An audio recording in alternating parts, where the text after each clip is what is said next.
And here we are once again, going live on the twitch.tv/Xisuma, playing on the Hermitcraft server. Let's be polite. Hi Cleo. It's a busy afternoon. I've seen so many different hermits coming and going. Bananas in chat, by the way, from Lucaro, Spooky Dokie, Bear, and Curls of Doom lets me know that we are live on the twitch.tv/Xisuma, being nosy, looking in random shulker boxes.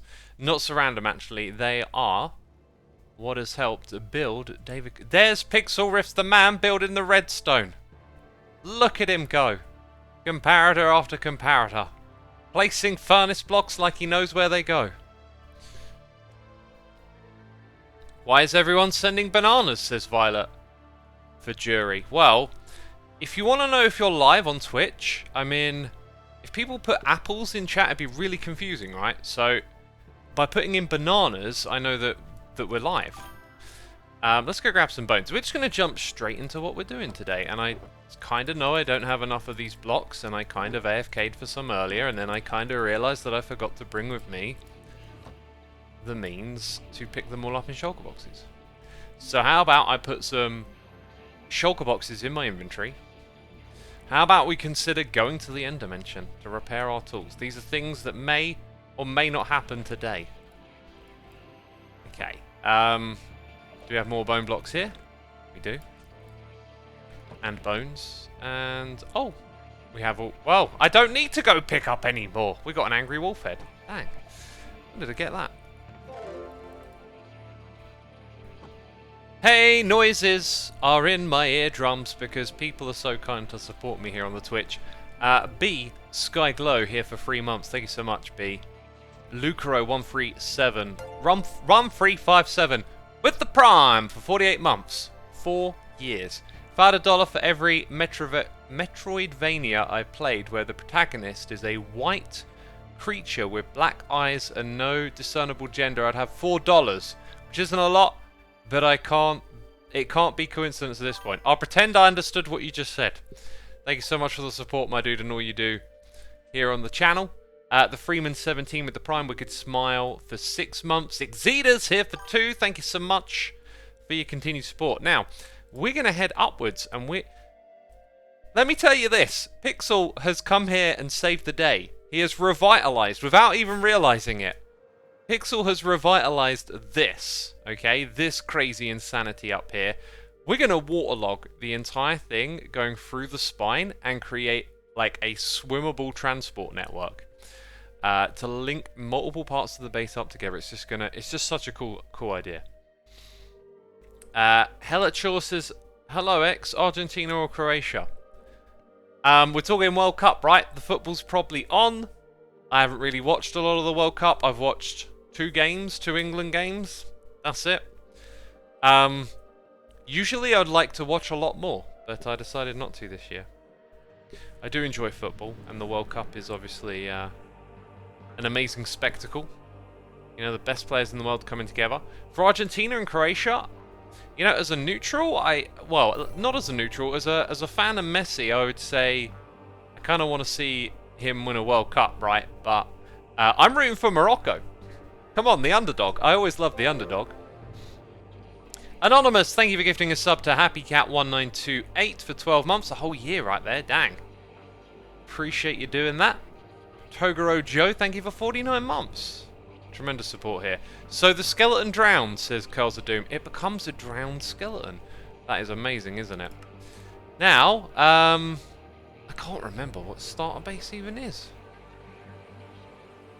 These probably have terrible names, right? Oh, okay, then my brain like goes back a couple of steps. This isn't your first base. Yeah, I know what the starter base is now.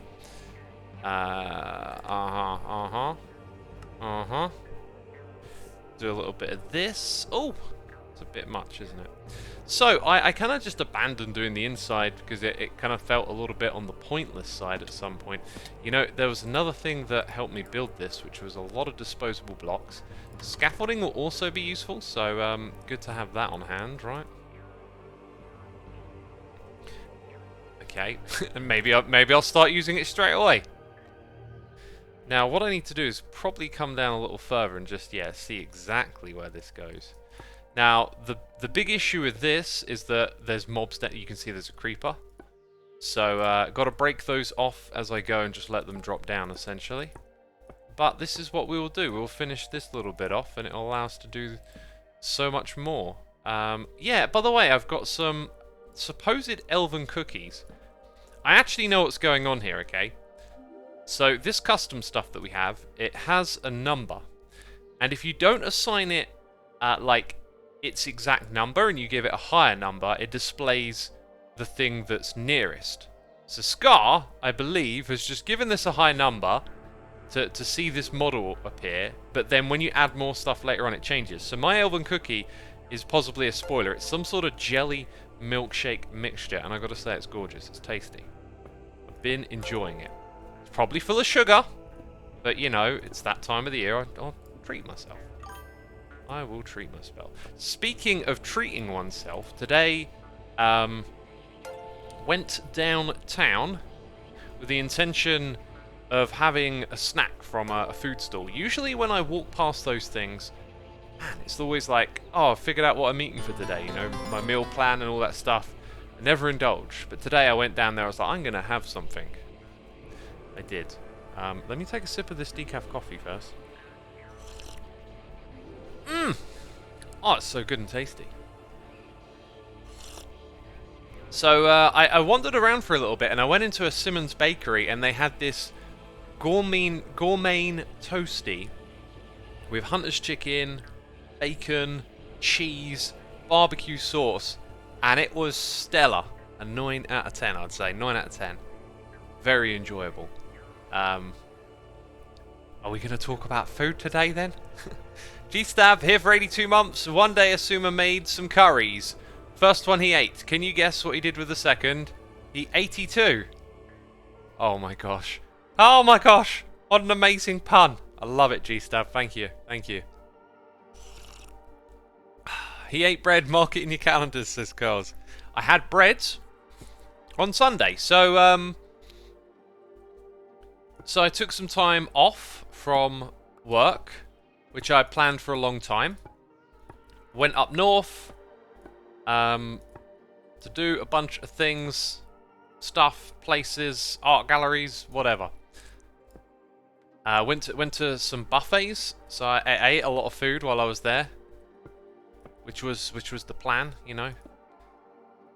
But on the way back, I was like, right, and now I'm gonna barely eat anything, you know, to sort of make up the difference, right? So on Sunday, all I had was a salad. But when I was out at a National Trust place called Fountains Abbey, which was really amazing to go in the cold weather, I had venison stew, and it was gorgeous. It was the best thing I ate all weekend. And I sort of looked at it thinking, that'll be a nice light meal. Good, healthy source of protein. Just a nice light stew. It came with some bread.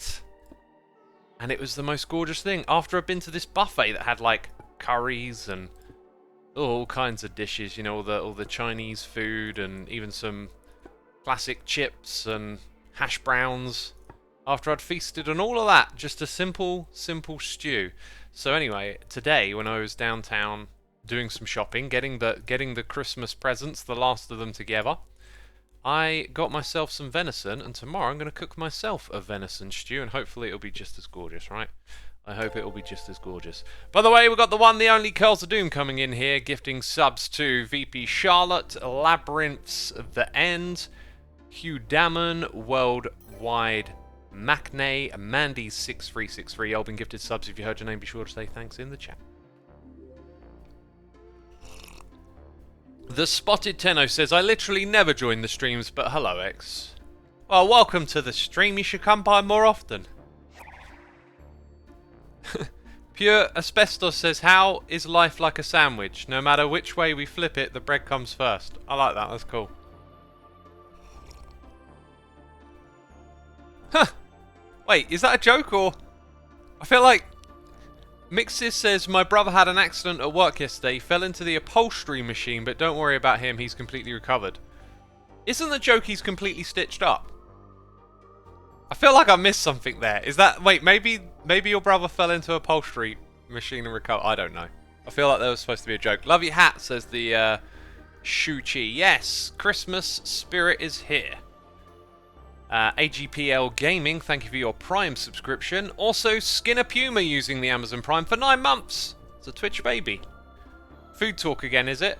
For now, it's Food Talk. Patrice Bart, thank you for 23 months. Gonna, yeah, it's like getting into food season now. And, you know, here comes the feasting. This time of year, I am trying to not put on too much, right? But going to a restaurant on Friday where they do like a massive burger with like an egg inside of it that's just going to be ridiculous, and I'm just going to have fun having that with some waffles. And of course, best bit, hanging out with family, good times. It's not all about the food, is it? I mean, can say that at Christmas too, right? It's not all about the food. But you know me, I'm a bit of a food obsessive. However, I do a good job of just keeping everything under control, keeping it healthy, eating right. Maybe just think about it a little too much. Orkeeper here for 5 months. Don't often join, but glad to join and support you. Thank you, I appreciate that. Appreciate you coming by and supporting me there. Kako Sophos, thank you for your Amazon Prime subscription. Cheating diet season, then it's the gym season followed by the gym abandon for most people, says Skyfighter. Yeah, January, I remember when I used to run outside this time of year, which I'm not doing at the moment. Although the running is going really well, actually. My knees have really kind of strengthened and recovered. I'm doing lots of regular running. Gonna run tomorrow morning. You know, I'm deliberately taking it slow. I'm up to like 14 minutes at a time, and I got that voice in my head that's like 15, 16, you know, like. But I'm deliberately taking it slow, so it'll stay 14 for a few more runs, I think. Anyways, yeah, so in January you tend to see a lot of runners outside, and then they kind of like slowly flake off. It's a very typical thing. New Year's resolutions, if they get you up and doing something, that's fantastic. If they become the beginning of a whole new you and a whole new bunch of habits, that's awesome. But the problem with New Year's resolution is that it tends not to work out too often for most people. It's very easy to look at future you as the one that does all the hard work, but not the you of today. So like, if you got New Year's resolutions coming up, you know, think about starting today, right? Because it's easier to imagine your future self doing something than it is the self of today.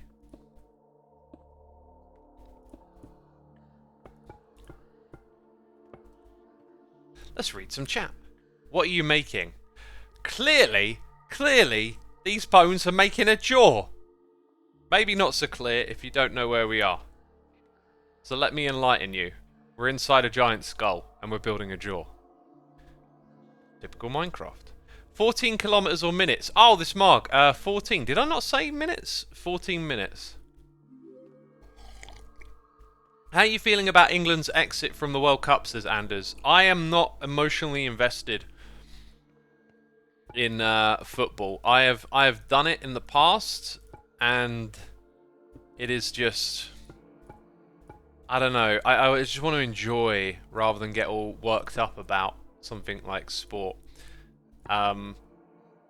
So I don't really care, but you know, I enjoyed watching the match. You could say a lot of this or a lot of that about the ref. My thing with like, if you come away from a game and you're talking about the ref, a lot of the time you could have done more to win.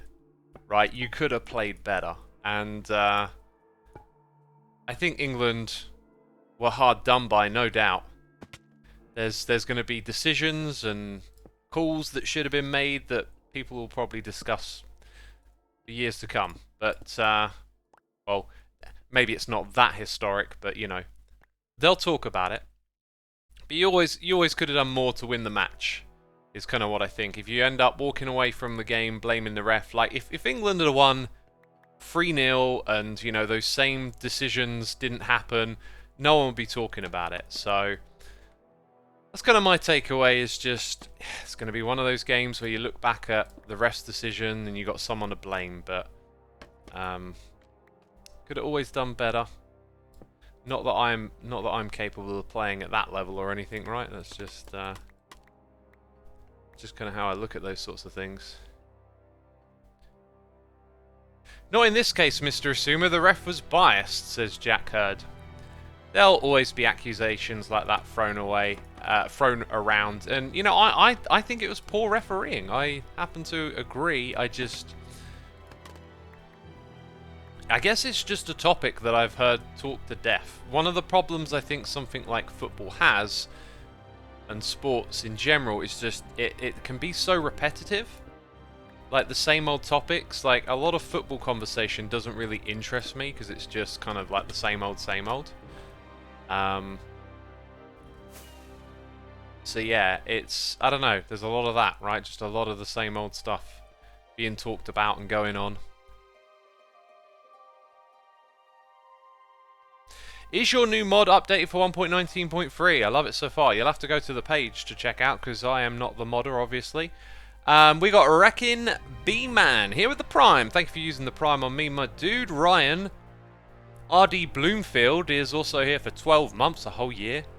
Caitlin is here for 4 months, saying, any cool artists you want to use as inspiration for this song? Ever heard of Soulside Eclipse? In conclusion, I think my college class are fans now. What's this? Have you been introducing people to my music? That is so very kind of you. I appreciate that. If anyone wants to check out my music, Soulside Eclipse on Spotify. Kind of similar to what we're listening to now. I'd put Old Sorcery on a level that's so above what I do you can't even see it. But within the Dungeon Sim fantasy kind of brackets, I guess. CD Gamer says, forget football, all we need is Hermitcraft. Well, you know, if you're on the outside looking in, maybe something like playing Minecraft Let's Plays is boring and repetitive too, but for me, creativity is so different. There's so many places it can go, whereas sports, you know, the same thing within a set of rules. We got a raid coming in here. Joe Hills, thank you for the raid. Welcome all the raiders. Welcome all the peeps from Joe's stream. We were just chatting about food, then we were talking about the World Cup. Ed Network is here for 76 months. Facecam at the start of the stream was awesome. Bet that won't happen ever again. It won't, I promise you, Ed. It won't happen ever again. Thank you for the 76 months. Admirari's here for 12, a whole year. Appreciate you. Appreciate you. MK Parker, 21. Thank you for 7 months. Coming in with the raid there. If you can hear all these slurpy noises and you're wondering why I'm just standing there, I'm just finishing off my decaf. I predict that I'm going to need the toilet before long. I had so much to drink with my dinner today. I just had a massive salad. Took a while to eat. Oh, and I got a massive pot of kimchi. Right, just dunking a bit of that into a salad is pretty darn nice. Didn't know kimchi and salad mixed, but hey, I've learned. I've been enlightened. That's what's going on there. It makes sense though, because I have like pickled red cabbage with salad quite often, or gherkin. That's pickled. So a bit of kimchi, which isn't actually pickled. It isn't actually pickled. Yeah, I might as well just fill in these gaps around here, maybe. It's fermented, I believe, but similar kind of thing to pickle in terms of taste. Hey, Useless Rogue, thank you for 2 months of support. On the plus side for humanity, fusion is suddenly looking more viable than it has previously ever been. Yeah, I hear it's just 20 years away, right? Dang. 20 years, they're making some progress there. Night Sport, thank you for 19 months. And Greegypt, 6 months. Thank you, thank you. What's up? We're working on a grand old entrance to the Copperfield, to the base. Pixelriffs has really revitalized this this project of ours. down here with the incentive to... You know, I don't really actually need to get rid of this stone. It's one of the annoying things. There's always this drive for, like, complete perfectness and neatness in this game. Even when it's utterly pointless. Yes, the drive to make this whole entrance system work has sort of been found through necessity. Is that stone? That's a bone block. Because we need a proper way to navigate into this space now. And I've come up with something that links everything together wonderfully. And it involves finishing off this, because we're going to, like, waterlog the area up above. That we shall do. We shall waterlog it. Why do you need an entrance? Wasn't David Copperfield the one who just phases through walls? Could I do that too? Dang it, if only. New Minecraft ability, phase through wall. It's almost like I said face through wall and then tried it. Looks like I missed a couple of blocks over there. Our little secret. Oh, dang it, I fell down here. Time to drink another milkshake. That isn't actually a cookie. Are you interested in trying a unique usage for kimchi? Try kimchi quesadilla. It's strange. That sounds amazing. Yeah, no, I could totally picture that working. I reckon it can mix with a lot of stuff. I've had it on the side with quite a few meals. It's just got such a palatable taste that can interact with other things, and therefore, you know, you can enjoy your meal and then chuck a bit of kimchi on it. And change the flavour up. It's like when I get a curry, I like to get a lime pickle. Notice, like, pickles again? A lime pickle, you just mix it in with the curry further down the line, and it's like you give it a whole new bit of flavour, right?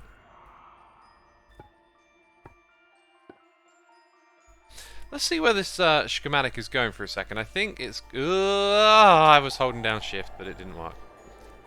Yeah, I think we'll just place the blocks and get on with it.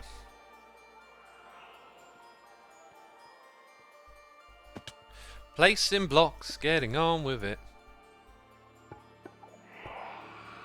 Can I knock out? Oh, so close. So close. We'll do it from here. Knock out all of that. Oh, I love this song. I've been listening to this record a lot. It is probably one of my favourites of this year, and it's getting to that part of the year where I've got to make that list. Make those top 10s. Musical discoveries and albums of the year. This is going to be on the albums of the year list, no doubt.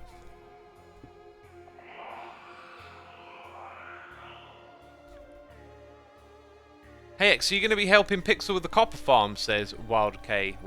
I've been doing all that I can. When it comes to building the redstone, that stuff's just a bit more like intricate. You've got to place things in the right order. There's flying machines, so Pix is kind of like taking lead on that, and I've been trying to focus on the dig and the decoration around there, and you know, since he's doing that at the minute and I've got nothing much to contribute, I've decided, well, let's get this thing up to shape. I've just noticed, look. That's not good, is it? We can't be having that. Right, we're caught up on noises in the ear. And sort of caught up on chat. I don't read every message, but... Kin discovered Heliyoung this year. Oh, what a band. What a band. What a sound they have. Very cool. Yeah, I wanted to talk a little bit about mental health. I feel a bit guilty sometimes that I have this space to like waffle, and the act of waffling often just helps me like get past whatever I'm hung up on. You know, just having a place to vent does a lot, right? And then it's like, oh, you know, creator problems. When you know, I don't like using this term too often, but like privilege, right? I feel like it can be all too easily a bit of a problematic term, whereas I think that's because of like cancel culture and stuff, where the idea of privilege can just simply be to kind of acknowledge, like, hey, this is, you know, this is not something that every person has, right? So you acknowledge that at the same time. But a lot of the human experience is relative, you know? there are some very happy people in poor countries, and you might think that being in a poor country would make you unhappy, but it turns out it's not quite how things work.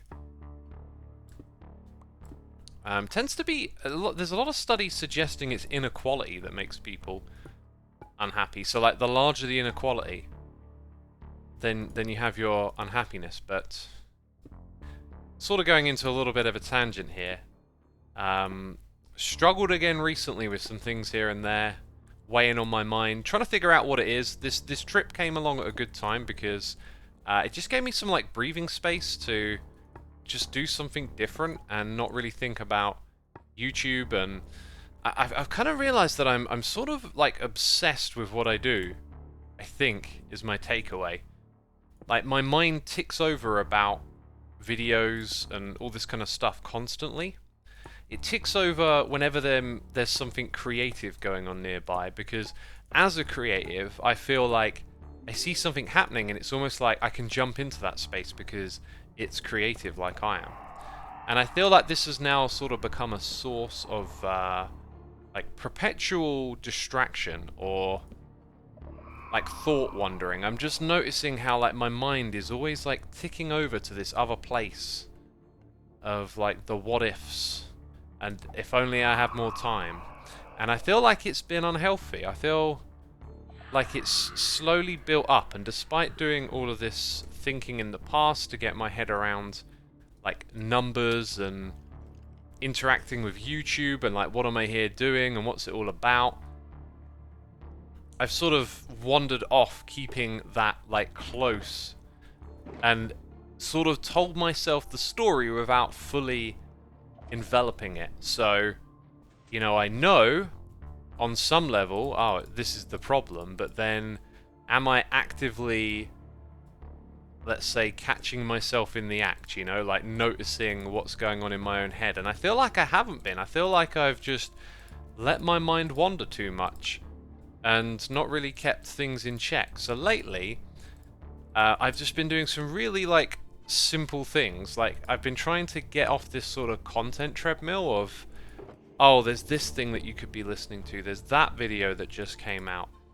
as it seems to take up like a fair bit of time. Like I'm always like on something, and then when I watch those things, they're in an environment where like there's these metrics, you know, views and whatnot, and it flips me back round to thinking about viewership on YouTube. How is my channel doing? And then when those numbers aren't so good, like there's this dip just occurring at the moment, and you know, I've been doing this a long time. You see dips happen every now and then. Sometimes the reasons are obvious, sometimes they're not. But you know, they come and go, and I'm starting to wonder if I should install a plugin that just removes the view account from YouTube, and I should like get rid of the Studio app on my phone, or at least move it to somewhere it's less accessible, and just try and get my head away from these things and get closer to like, what do I want to do? And sometimes what I want to do is just watch a classic movie, or I've been watching a lot of Rick and Morty, right? But like, I don't give myself those indulgences because like I've always got to be doing something new, doing something productive, or this or that. And I don't think it's working anymore. I don't think like that approach is helping me much. So I decided to deliberately just indulge in some of these things that I like a bit more and take my foot off the gas. Give my mind that resting space when it starts to go, oh, gotta do this, gotta do that, gotta make a video. I'm just like, can't keep doing this, right? So that's kind of been where I'm at, and I now feel like I'm at a crossroads where I kind of need to build it into something actionable. Like I'm figuring this stuff out, but now I need to make changes, like changes on my phone, so certain apps become more difficult to access, right? Like, where else did I spot it recently? I just noticed my mind like ticking over this way, and it was just somewhere I didn't expect. It was some sort of semi-social media thing on my phone, and it had like a view count on it, right?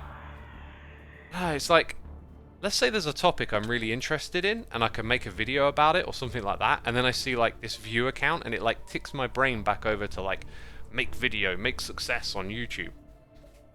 And I think what I need to do is trust myself a little bit and program myself not to do that anymore, because I, for the longest time, was seeking success on YouTube and enjoying that ambition. And now I don't think I am anymore. I think I'm just past it, and I need to kind of accept that and now start to like build out a new way of being that isn't attached to it in that way, right? Like just get to a new place, get to a new level. That's where my head's been at, and I think I've got to start building it. I've been thinking about like, what videos do I want to make that don't relate to like what works, and can I make those videos? And the answer is like, yeah. But then the thing that's holding me back is always just the, what if it doesn't perform, or you know, stick to what works. And I think after doing this for now 11.5 years, it's maybe time to just let go of performance and numbers and maybe focus on my own metrics. How much did I enjoy that? How, like, am I satisfied with like reading the comments and seeing some cool feedback? You know? Maybe these are the things I need to value now. Little Spagbowl says, have you seen Stutz on Netflix? It's about mental health and it's got some really good tools. And Jonah Hill is doing a good thing bringing these helpful ideas to the masses. It's on my list to watch. Oh, you've literally reminded me of the thing that triggered me. It was actually Netflix that like triggered me off a little bit, right? Like whenever I log into Netflix, its little algorithm like shows you a show. If you didn't know, like the presentation of a show is also curated to your tastes. So if you're a fan of like horror movies and there's this new thing out, maybe it's got nothing to do with horror, but they'll make like a art asset that is similar to the horror style. What was that one? we're just out here now. They'll make an art asset that is similar to horror and show you that because it kind of matches these other things that you like, right? I guess these bits over here are actually, let's like ignore what's going on this side now. I think that one was there. So yeah, it knows how to like pique your interest basically, and I've got this busy day ahead of me. You know, got to do this thing, got to do that thing, and then Netflix shows you some TV show that looks really interesting, and it's like, oh, another thing on the list that I'll probably never have time to watch, and it creates this weird like relationship with enjoying stuff and time. And so another thing I've been doing of late is taking my time with things a little bit more, trying to be a bit more in the moment, like, and not thinking about what's next, just taking the time to like do the thing. So sometimes, like, let's say that's cooking, you know, just don't worry about what the next thing is, just enjoy this right now. Trying to get into that mentality with things, and Netflix does this thing where when it shows you the next thing that you could watch, it's like a bit of an anxious reaction of just knowing you don't have that much time. And there's all this stuff out there that you could watch, right? It's a very common thing that people can like get depressed and upset about all the things they won't do in their life, and not see it from a perspective of like the miracle of having a life to begin with. Whatever you do is already a win in some respects.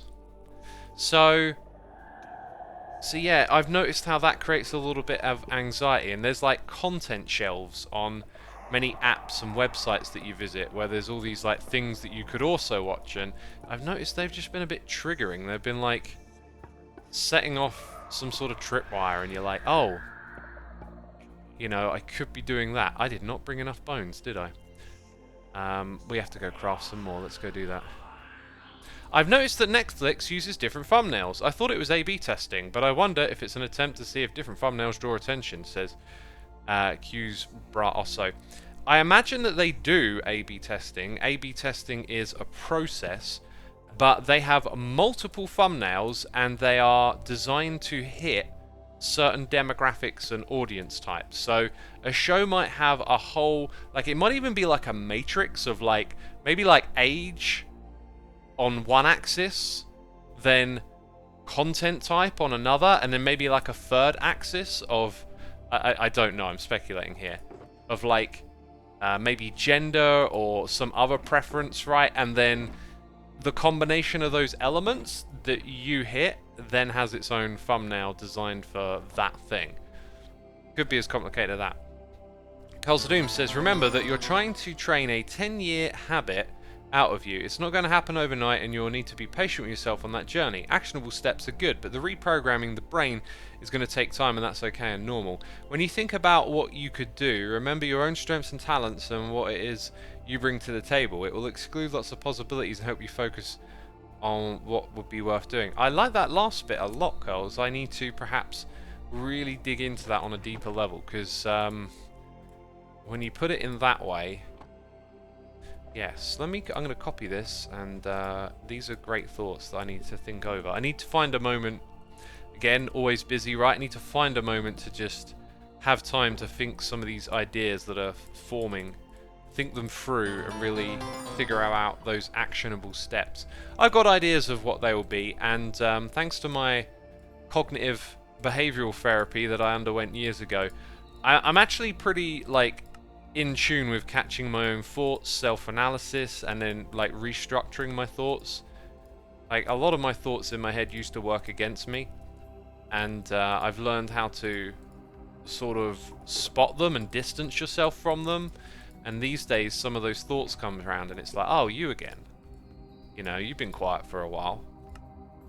Yeah, I'm not gonna pay attention to what you have to say anymore. I got these other thoughts that are more helpful. So yeah, I need to start doing that.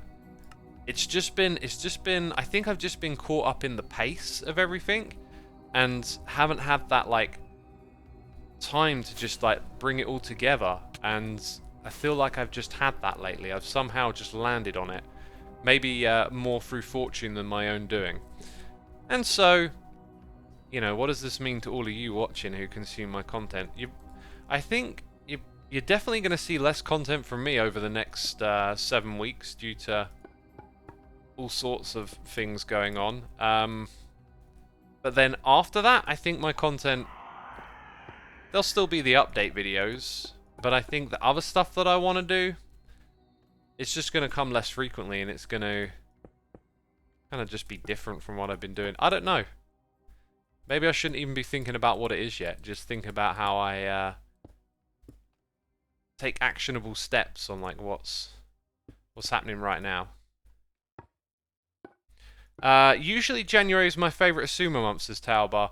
Yeah, usually I get something like going in that month, like we do a project, or we do like daily streams, or we take on something at a different angle, and I probably would have done something like that. I also had a lot of plans to do a bunch of jobs that just build up over the year that end up on a list, and then you open it up in January and you're like, oh, I'll have time to do some of this. All of that's gone out the window due to some things that I have to do that I can't talk about, and I'll be able to talk about it at some point, but until that day arrives, my time is just going to be a bit hectic and all over the place. I would like to try and keep streaming, but it'll be difficult. So yeah, I really don't know what's going to happen other than knowing I would like to do more, I guess. How am I going to get to that block? Don't want the one random stone block just sitting out there. Hey, we got a raid incoming! Apparently, according to my chat. I do not have my noises in the ear on the screen. Let's bring them back. We got an arc for 57 months. Thanks a lot. It's here for 77. Sometimes I watch your videos and remember the April Fools behind the scenes of Hermitcraft video and imagine you like this in between scenes. Brilliant. Yeah, that was a great video to make. I thoroughly enjoyed that one. That was a lot of fun. How does this play out up here? Yeah, it goes kind of high, doesn't it? So we'll continue to build things up a little bit, but I'm kind of ignoring a lot of what's going on the inside here. Yeah, so thanks a lot. 77 months. Evil X right there. Appreciate you. Appreciate all you do. Conboy, 66 months. Emerald Speed with the Amazon Prime. And Pixelriffs raiding us. Thank you so much, Pixel. I appreciate it. What a surprise. Oh, who would have thought? Pixelriffs raiding me? What's going on here? I don't believe it. I don't believe it. Don't know if you're listening, Pix, but thank you for everything. This David Copperfield project is amazing. The peeps are loving it. And yeah, it's real special to have it on Hermitcraft. Oh look, here's another bit where all of a sudden it becomes like super awkward to... oh, I guess if you do it like that, you can kind of knock them out. Ah, all of this bit here just gets ugly. It gets proper ugly.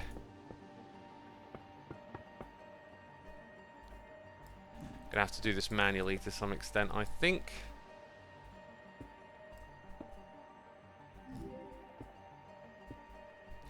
Relos, thank you for 49 months. Always a pleasure seeing you.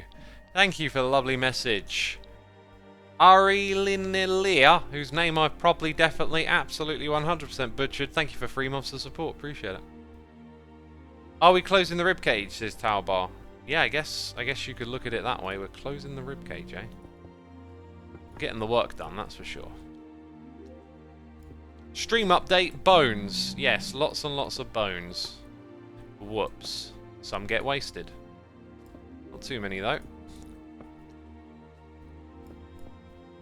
So, Pixel, if you're listening, you missed my my mental health unloading.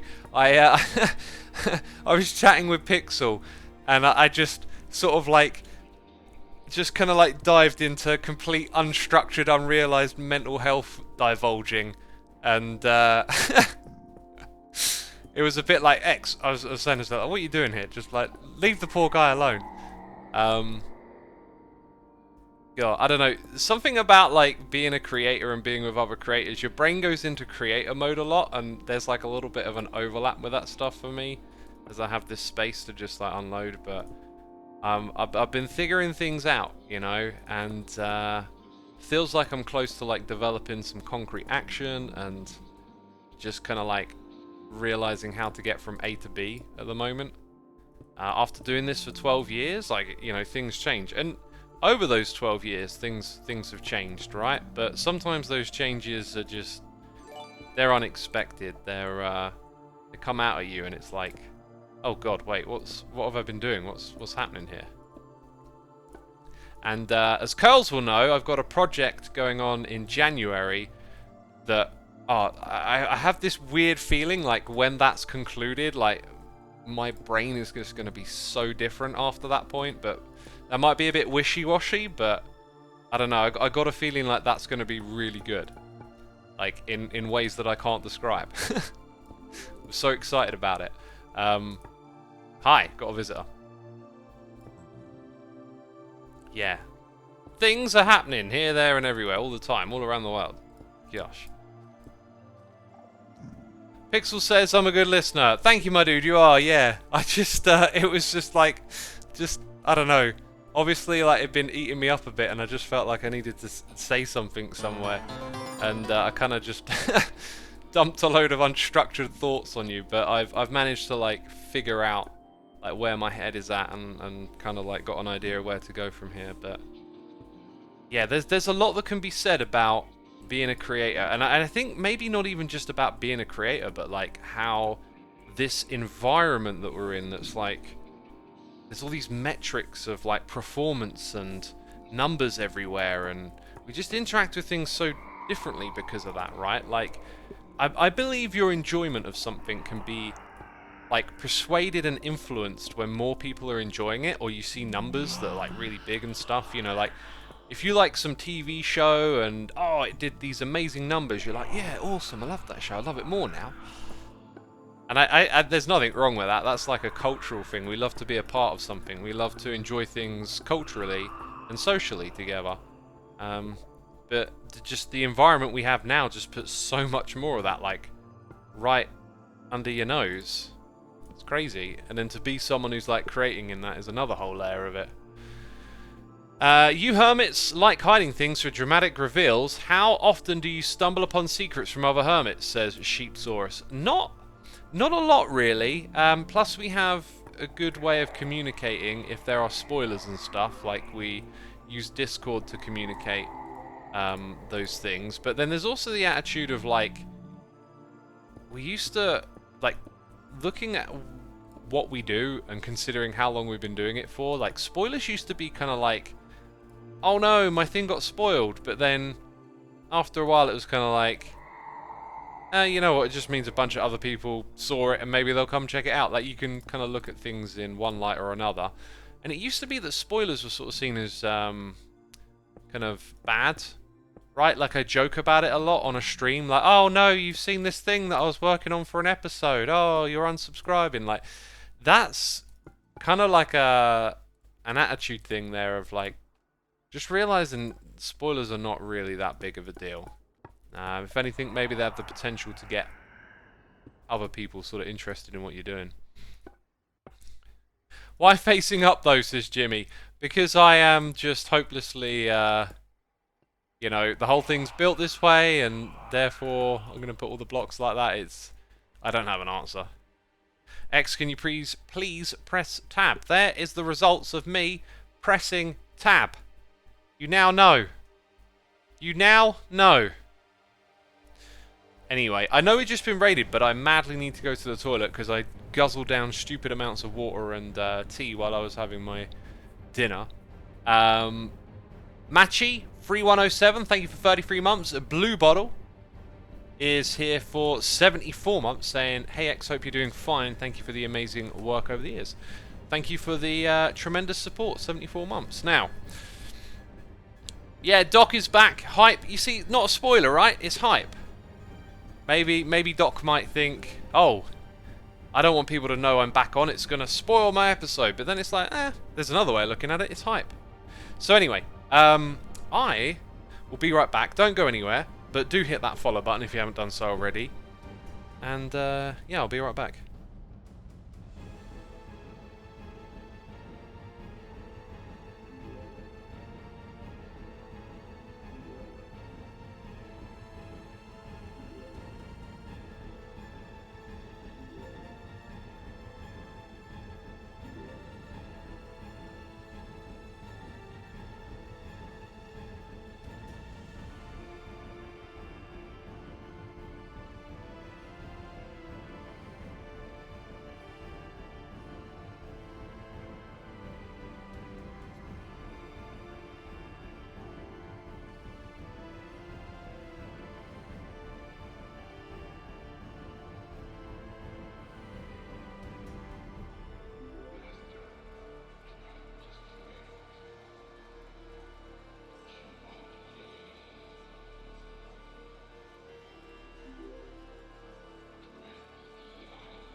Feels good to be standing again. I've spent so much of the day on my feet.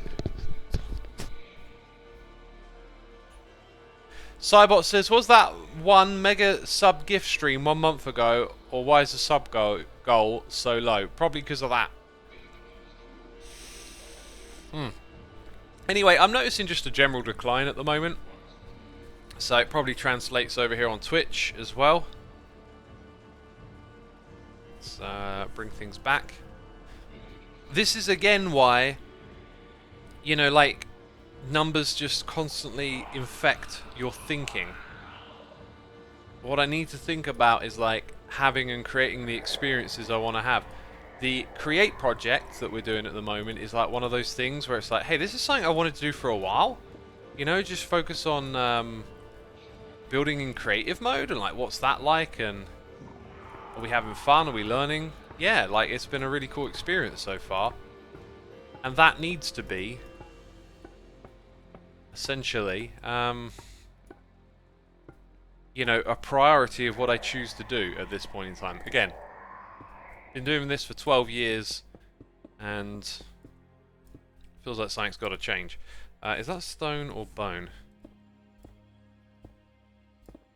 There we go. Awesome. Then why did you put up a sub goal counter? Is that a character for Xisuma? Well, I've been investing a lot of money into trying to like build out. Maybe this is something that, you know, maybe this is something that has contributed to all of this. I don't know, but I've been trying to build out a team. Trying to, like, change the way that I make content for the long run. And there have been some great results of this.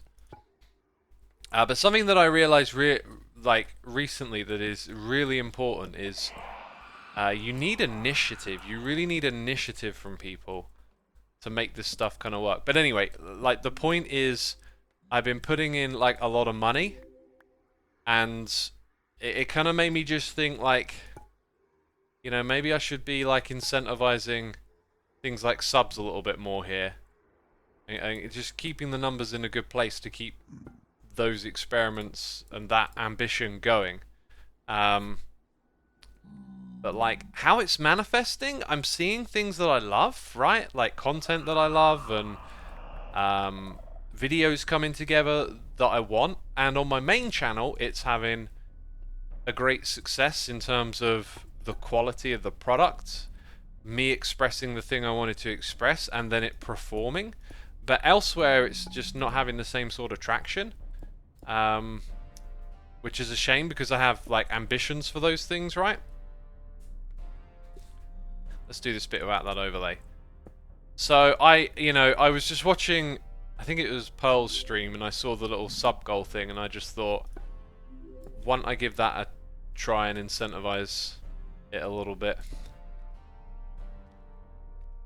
Numbers are mean. They let you think that what you like to do, most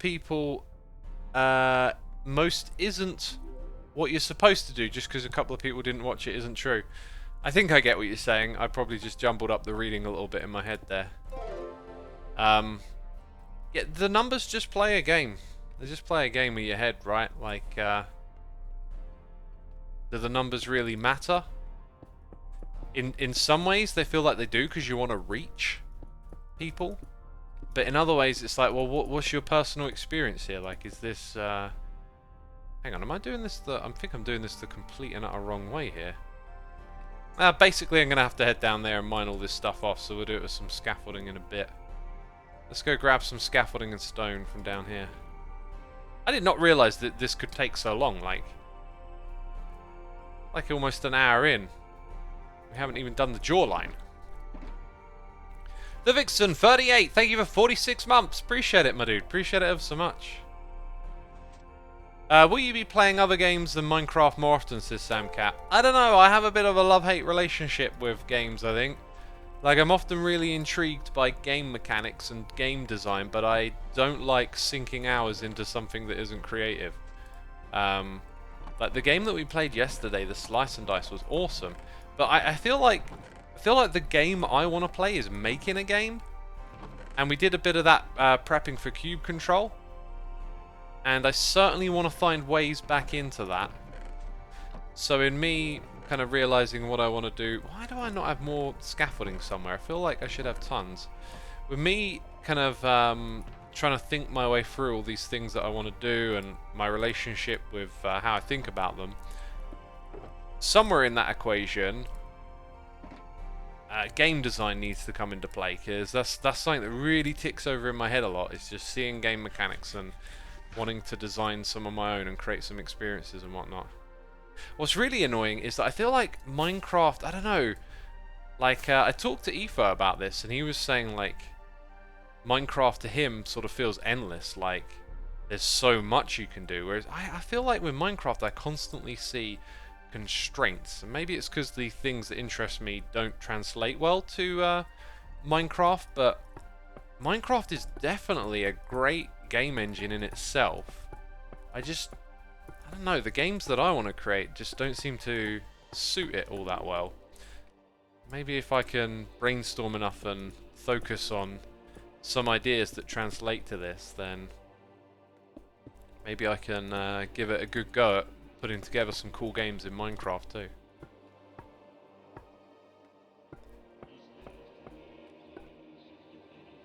Okay, now let's do this. Might as well... I don't know, I feel like maybe it gets a bit unnecessary at this point to fill in every little gap. We're just kind of looking for this bit here, really. And then going underneath and, yeah, filling that in.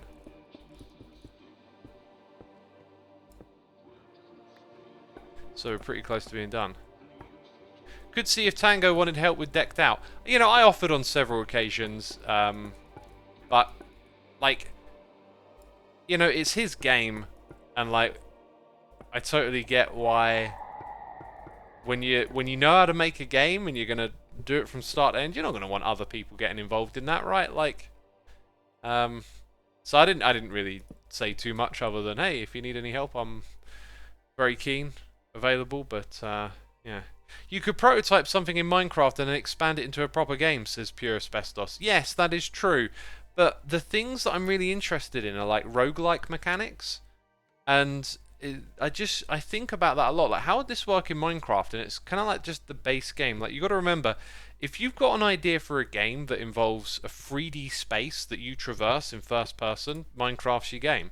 I'm not thinking like that though. I'm thinking about other things, and it is doable in Minecraft, but it gets a bit hacky, and I'm not sure if it's the right, like, entirely the right thing to do or not. Who knows? So when it comes to waterlogging this whole area, like, I'm half wondering how much of this do I really want to keep in. We fill in some gaps, it just kind of makes the whole process a little smoother. This is a scale model, by the way, so this is no longer an accurate build. It's no longer a real human, it's got dodgy jaws. And then it goes, like, down here. So, like, do I really want to fill all of this in with water? Probably not. Unless I have some, like, idea later in the season where it's like, oh, we could put something here. Let's go. Put a few blocks there, maybe.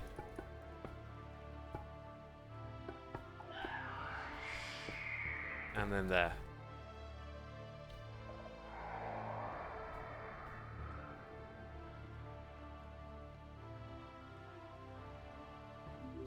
Pixel comes onto HC just to turn it into a lag machine, says Curls of Doom. Who's to say the contraption will be a lag machine, though, right? I mean, it is a copper aging facility. A lot of the time, it's just going to sit around letting copper age. There are a lot of jokes that go around about lag in this game, and let me tell you this. Hermitcraft has experienced none of it this season. Because Mumbo's not here. But no, like, the server can really, like, handle whatever you want to throw at it these days. Because we've got all that stuff sussed out. I think these are going to have to go, aren't they, basically? I'm eating halal. Oh, God, I can't even say it. That dish I ordered at a festival, right? Festival food, when I first went to festivals, kind of had a bit of a history of being terrible, right?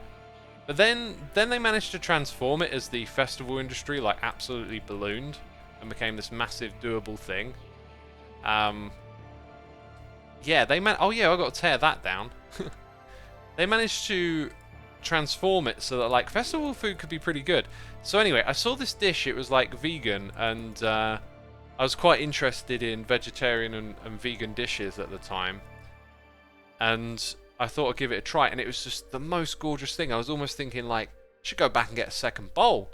Like, it was so good. Anyway, in the store today when I was shopping for groceries and stuff, I found this little player mix. And it had instructions on what kind of things you could put in it. Like, peas were one of the ingredients, some onions, and I was like, dang, I'm going to cook me a bowl of that on the weekend. I like this. So I'm having that on the weekend. Have you thought of filling parts of the skeleton with water and using conduits? Murray, that is literally what I want to do. I feel it may solve some maneuverability issues without ruining the aesthetic. You put so much time into building the skeleton. That is exactly what we're doing, and that is how Pixelriffs has rescued the whole project, because when brainstorming how we could connect things together, like, just bouncing ideas off of someone really helps. I don't think Pixel even really said that much, but, like, I don't know. We were chatting, I was talking, could we do this, could we do that? And then, like, the brain ticked over and I saw, like, oh, wait, hang on. Like, what if we swam through all of this? And, yes, then we can make all of these things connect. It's something I do a lot, I've noticed, is that I have a problem, and sometimes simply the act of, like, writing a message to someone seems to just, like, I don't know, like, re-explain the problem to my brain, and then my brain comes up with the answer. And sometimes it's like I hit send, and then the second later I'm like, oh no, wait, I know what to do. Like, to the point where it's, like, a bit ridiculous. Like, I can think of times in the past where, I don't know, I had, like, a counter. It was like, God, I keep doing this thing where I can't figure it out, and I ask someone, and then immediately I'm like, oh, I know what to do. Okay, there is also, like, whiskers here. I still don't know who did this, by the way. Rubber duck method, says Quicksilver. I've heard that before. Isn't it just like explain something, like whoever you're explaining to's never heard of it, and then it helps you, like, rethink the process a little bit. Oh yeah, we've got to remove stone from underneath this thing, and I don't have any conduits yet, so our water login could be a little bit painful in the beginning. Yeah, let's just take that away. Might be worth putting a few sea lanterns around here too, but then conduit gives you the night vision type thing. So yeah, like, all of this, it'll, like, literally waterlog all the way down there.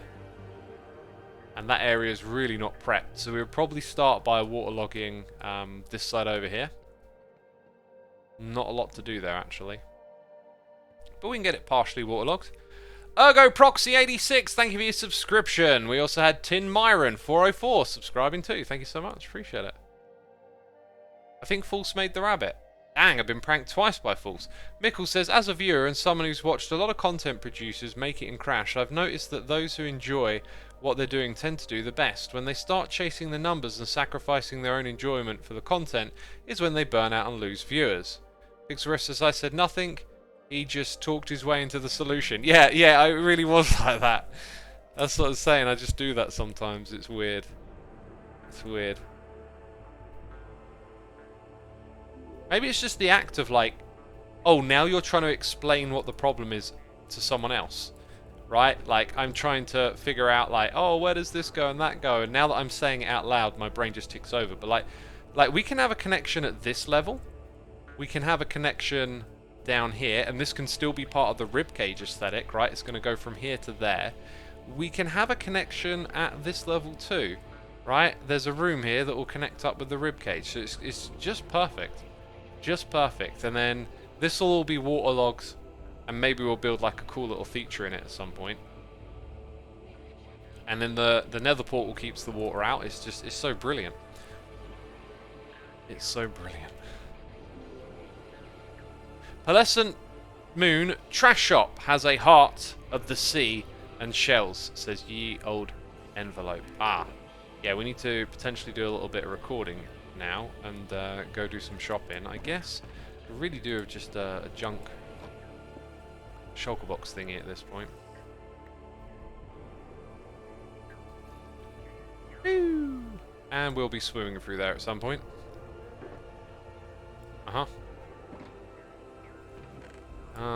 We'll put some of the junk in the trash. Actually, I'm right next to this thing, so, like, yes, I don't know if they've been putting the filter yet, but we'll find out. That won't actually get filtered, it'll just go all the way around to the end.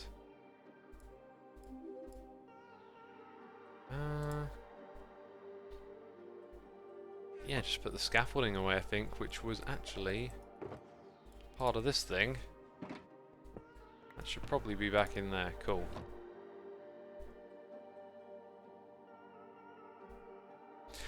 Curls of Doom says XVX. Woo!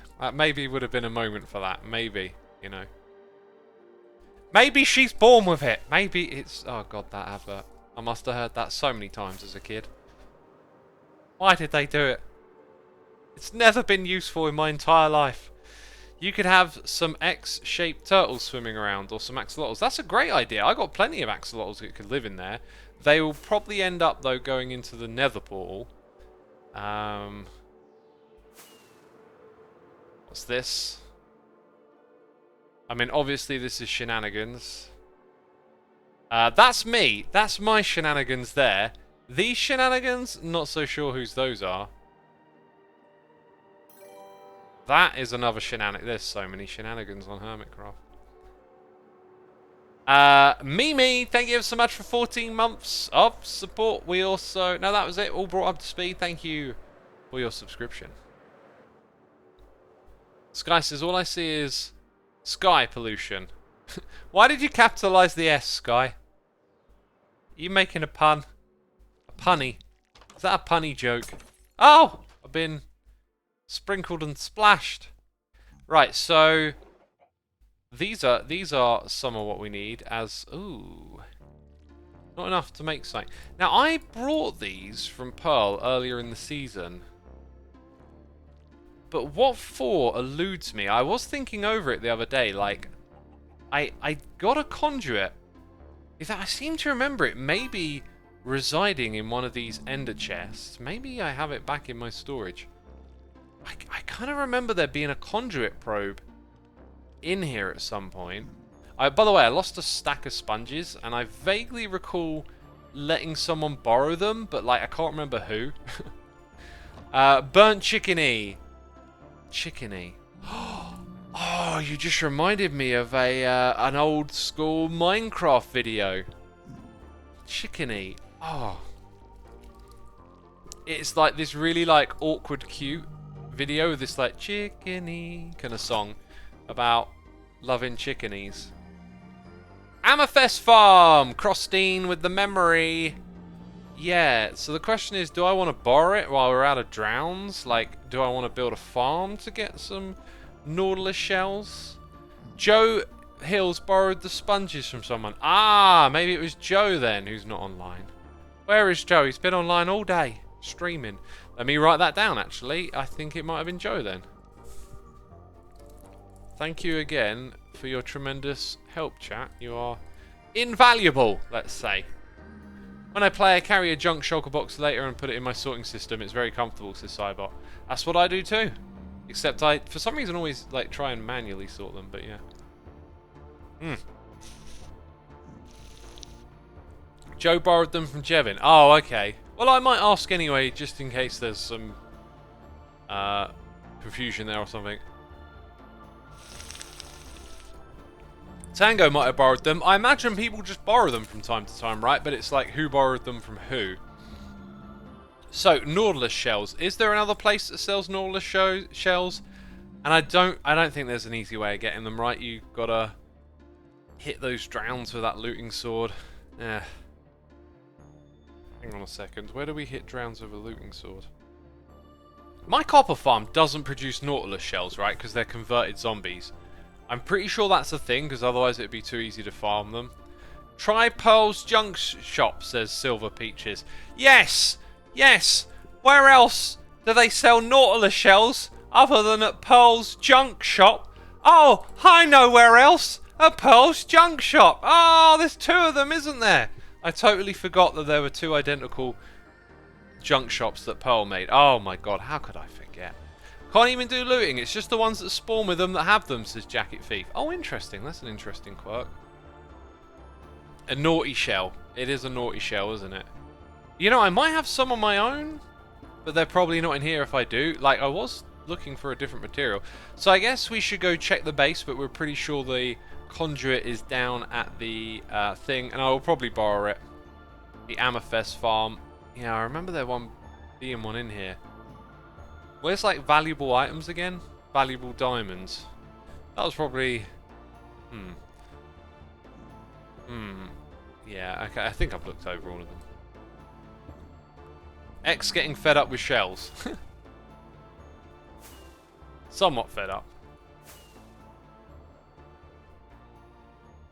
I was distracted for a moment. Didn't realise you were there, says Silver Peaches. Sure, sure. Anyone have a trident farm this season, says Cybot. I don't know. I don't know. I also know that I need more rockets. Green has a conduit in the entity. You might have a spare one. I guess I could ask if anyone's got...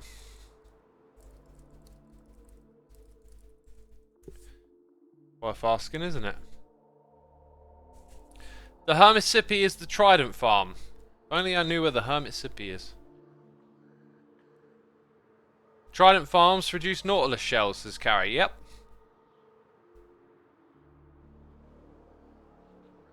Here we go, serve the mad waffles. The mad waffles, eh? She sells she-shores. Oh god, I've ruined it in the first sentence, Curls. Gah, the first sentence. Whoa, whoa. That was a plunge. Yes, if I have them down here, if I have anything of the sort that might be useful, it might be in this one. A stupid amount of emeralds, nothing in there. Nothing in here, right? So no naughty shells. Unless they... I'm pretty sure they don't go anywhere else. I'm pretty sure they would go into that chest. But I haven't configured a filter for it yet, I don't think. Didn't Tango make a copper farm early on in this season? I don't remember which type, says 1Care Kid. Maybe the type that... Nah, he made a zombie-based one, so it'd work the same as mine, right? Okay, so... Don't think there'd be one over here, nope. However, we would need some of this to make it work out. We're just going to have to pinch the other one for now, aren't we? And then I'm going to need to get several of them together anyway to cover the whole tunnel thing, so... Yeah. Olaf Floss says, good morning, X. Good morning to you, my friend. I hope you're doing well. Before we go do that, actually, it's kind of occurred to me that... maybe it's better to just build this thing from the bottom up, because if you like drop down into this, and then it's like, you know, there's nowhere to, like, you fall into the water, right? If we put water at the top, then it makes all of this down here kind of awkward. So maybe we go this way around, and we will have, you know, a lot of this already built, because we built the other side first. Looks like I need to go repair my tools. Let's go do that. Let's take a trip to the end dimension, yeah? You sell seashells on the seashore, but who wants to buy shells when there's lots of shells in the sand, says Sam Cat. Oh, 10 out of 10 poetry right there. 10 out of 10. Use kelp. Use kelp to move water sources up. Could be useful. Either way, we need to take a trip to the end dimension. Lamb Choppy says, doesn't Pearl sell them? Who's Pearl? What's this about a junk shop? What do you mean I've already been there? I don't know what you're talking about. Aren't pearls made in shells? Like,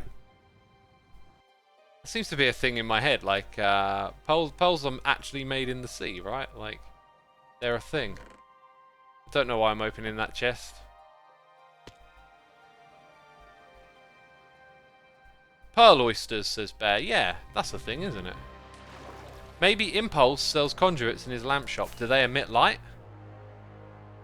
I don't think he does, but you never know. Woo! We came in close. Oh, someone's left this on. Rude. No, not really.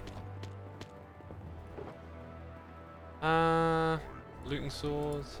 Let's get these picks repaired. In fact, I'm gonna swap them around a bit.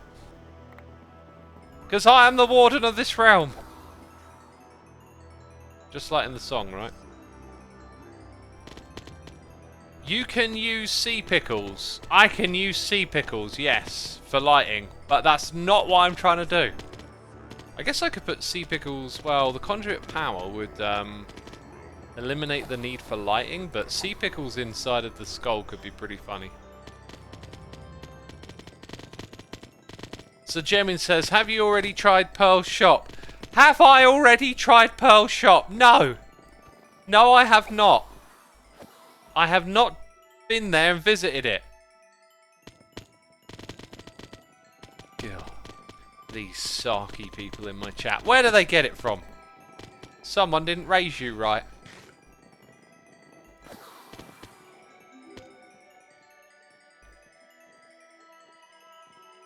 So the skull could have pickled brains. Yes, pickled brains.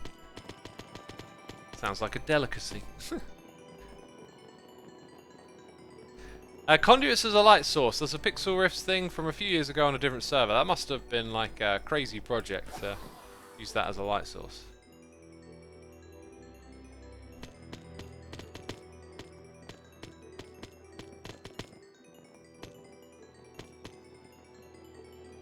Almost there.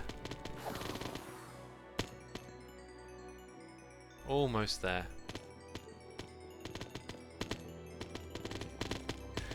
Respanai Rennie says, I just got here. What's the goal right now? The goal right now is to absorb the XP. Absorb, I say. Absorb like an orb. I always like to collect the Enderman head, but it's, yeah, probably not going to get that. Probably not going to get that. And I say, off. Off we go. Oh, and I left that in an erroneous spot.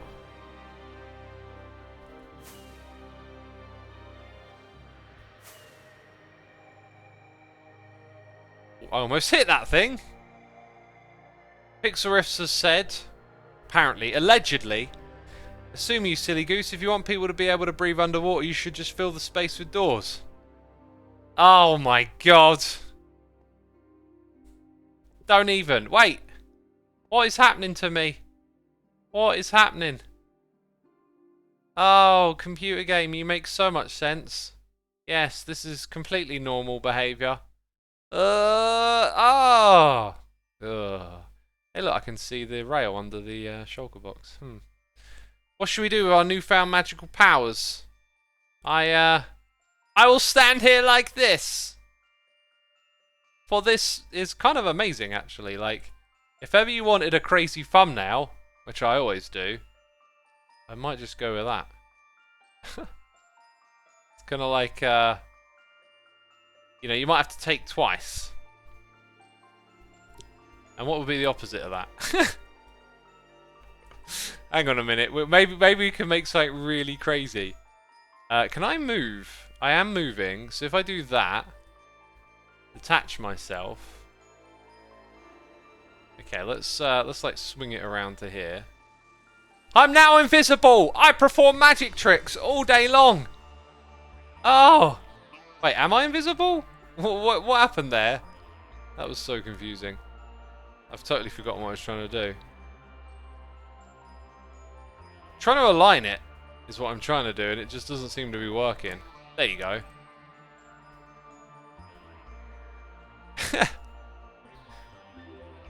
Okay, I think if we just adjust ever so slightly, this just might be the weirdest thumbnail ever. Although, which way around do I want it? Oh, I don't know.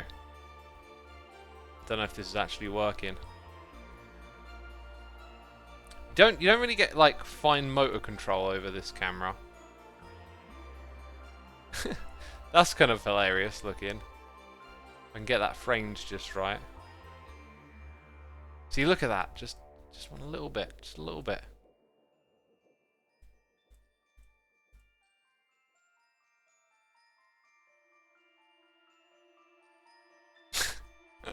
So it's practically impossible to get it lined up the way you actually want it.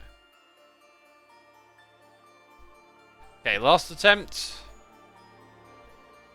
Ah, no, I totally messed it up. Oh wait, there it was. As we go in, I need to just press F2. Okay, let me check that. I might use that. That's actually pretty mental. Okay, right. Wait, how do I get out? I want to be free. Jump. Jump and fly away. Am I still in flight mode? Yep. Yep, this is me now. This is just normal, apparently. Just steadily drifting along. That is majestic. Look at that slow walking. Look at that majestic slow walking. And my nameplate is in my body. Oh, I have evolved. I have evolved. Okay, I think I fixed it by double tapping. Woo! Back to base we go. If someone hits you, you'll shoot forward at top speed. Alright. That could be a thing.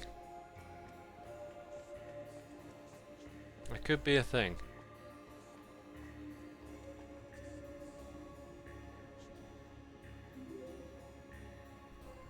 X was a magic man. I still am. But that was one of my many tricks. Did you like it? Was it enjoyable?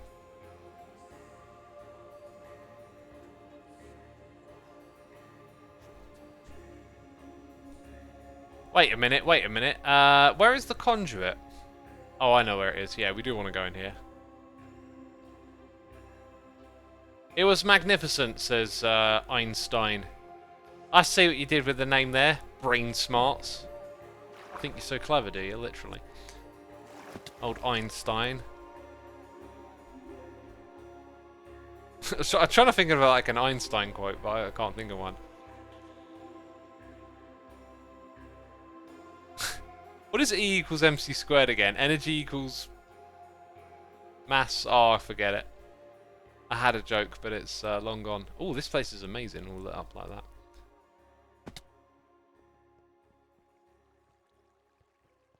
So I go down to this level?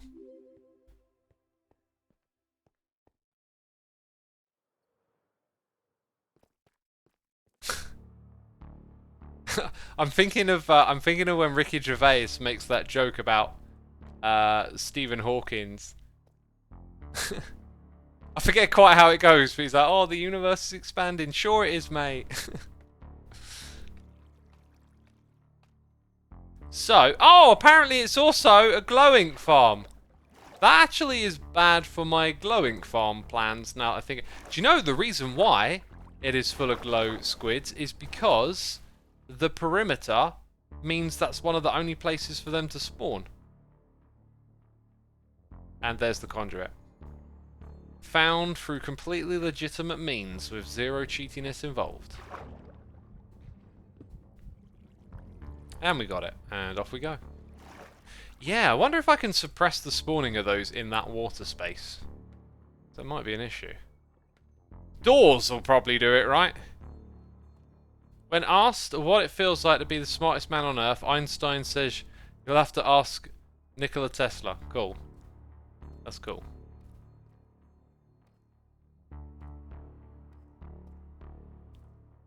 Or place an axolotl, says Nem on body. Hey, that's fascinating. Because then the items will... I wonder if we can, like, double this up. The way that items will go to the surface means they'll get caught in all sorts of places, right? So an axolotl would kill them, but it would leave behind items. By the way, that's so beautiful. That is such a beautiful screenshot right there.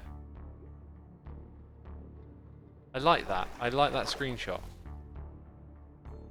Okay, now I need to get back to myself. I'm back. Wait, which way am I going? The wrong way.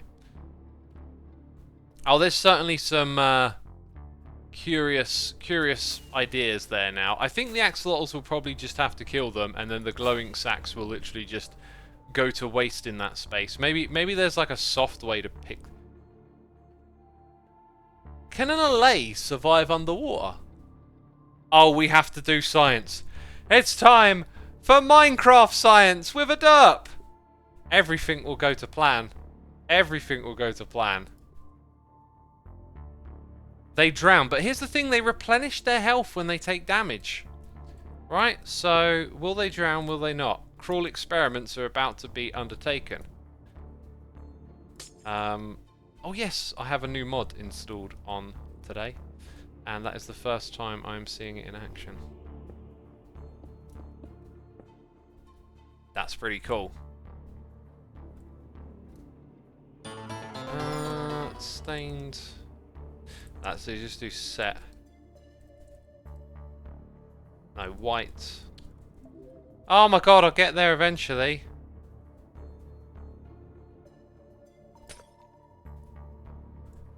Expand 2, shift 1. Okay, I don't actually need an egg here, so like...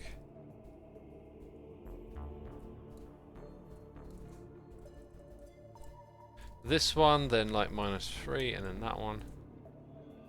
Alright! You! Show us what you can do. Another JT, thank you for 66 months! Appreciate it, my dude. Hope you're enjoying the stream. There's a whole other thing after this where it's like, can they also pick up items down here? Now, I know that Allay can replenish itself, but maybe just not fast enough. And a beacon can't help it, can it? I wonder if it would fly into water to pick up items. Oh, there's definitely some curious stuff we could do here.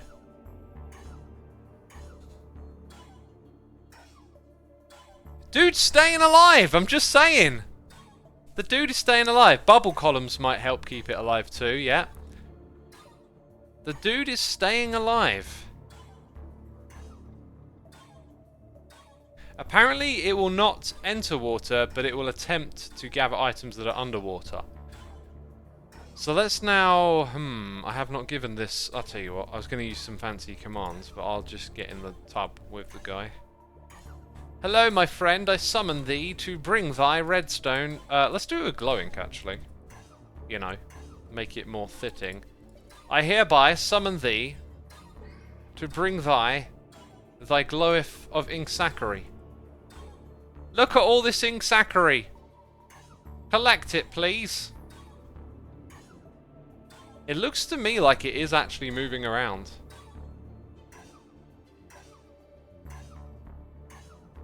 I mean, it's moving incredibly slowly, but it's definitely moving towards... Yep, then it does try to move. Interesting. How may we aid its movement? Like, does that help it move about or do anything? That stops it taking damage, so now...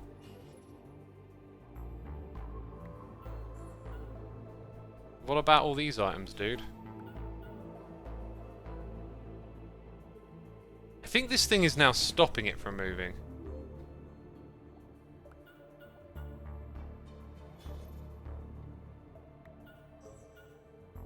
Maybe if I take those it would help.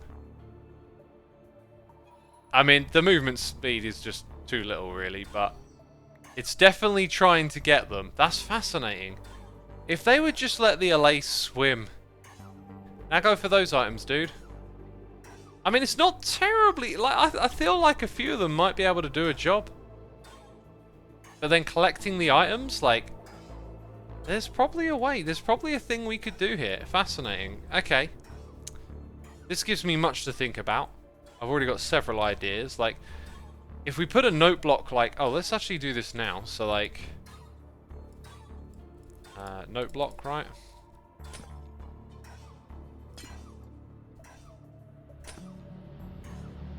Now we have obnoxious sounds to keep us amused.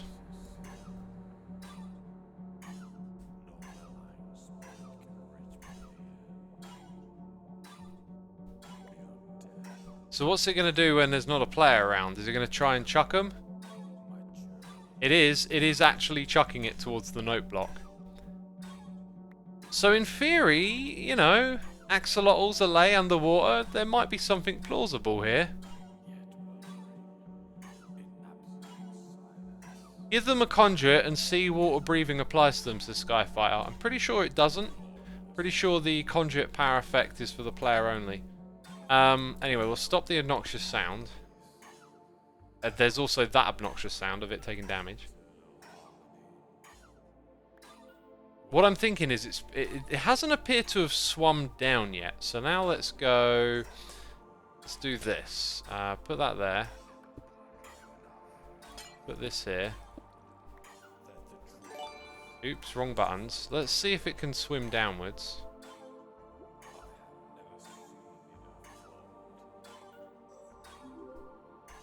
Whoops. God, I keep... Did I pick it? Oh, did it go up there?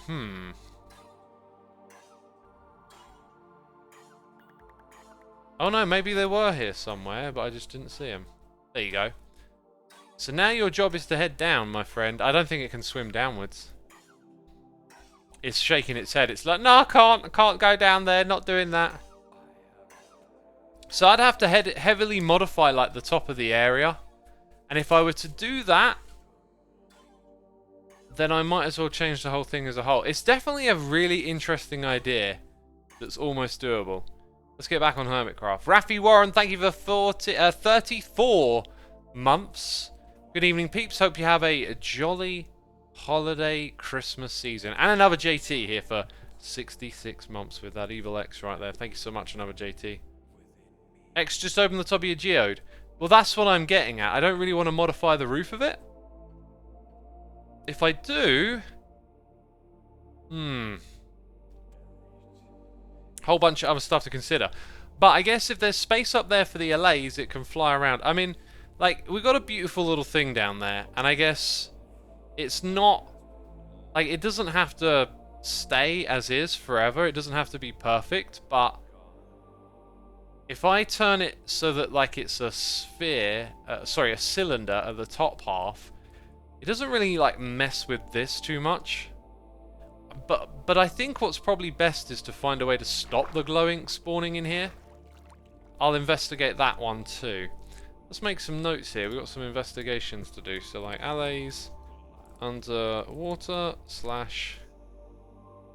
glow ink suppression are two things to investigate.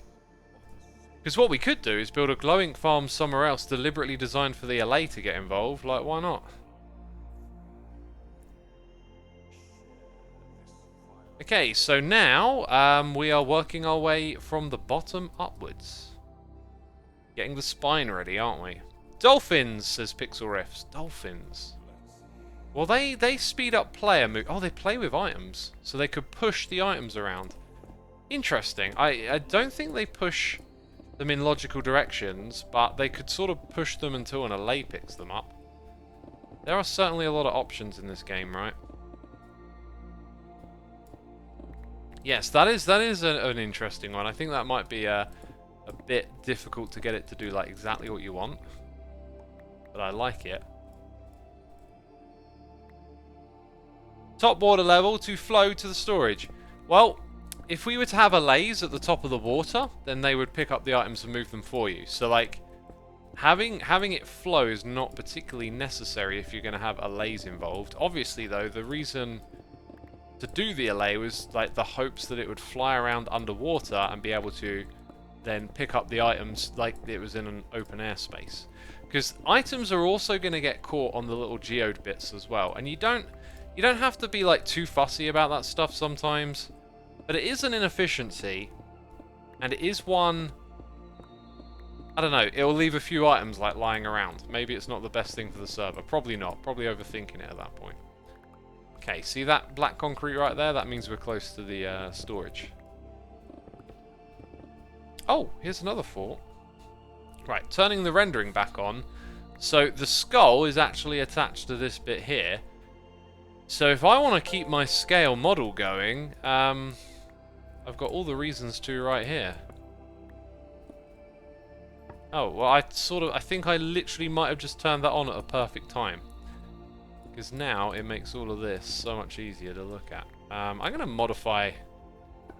Well, maybe not. Maybe we'll leave some of these little gaps like so. Yeah, there's going to be some spots where I'm going to fill it in, like here, I think. I won't get too crazy with the perfectness of it all. Oh yeah, there's also... This is also... Yeah, look at that. There's the back layer and the front layer. The back layer comes all the way down here. And then down at this level, it's very difficult to see if it sort of re-emerges. So, maybe I've got to do this more of my own design. entirely sure.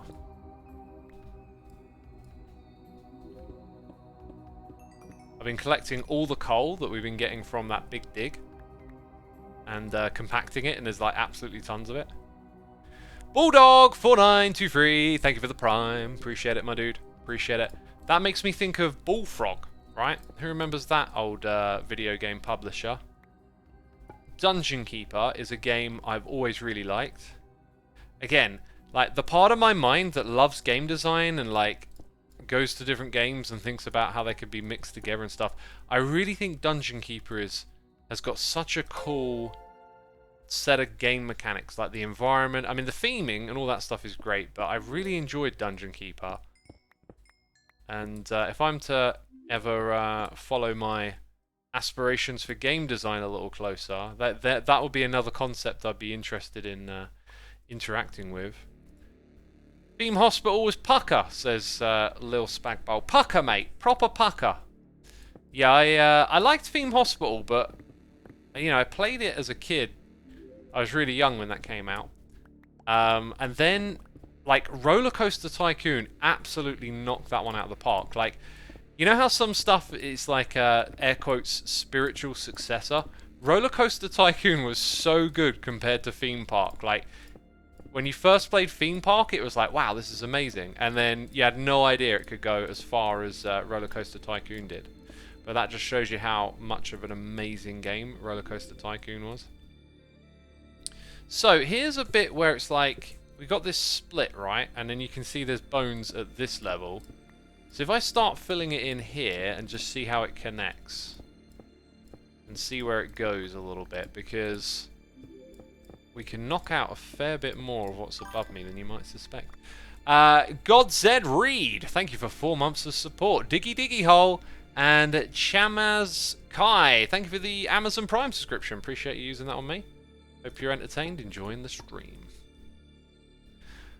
Becca says, I love Roller Coaster Tycoon. I love it. I have had my little nostalgic replay, and then I've watched a gazillion videos on of like other people talking about the game, to the point where I feel like I've had my fix for that. I might never play it again. It's like, I feel like I know this game inside out at this point. It's a cracker, of course.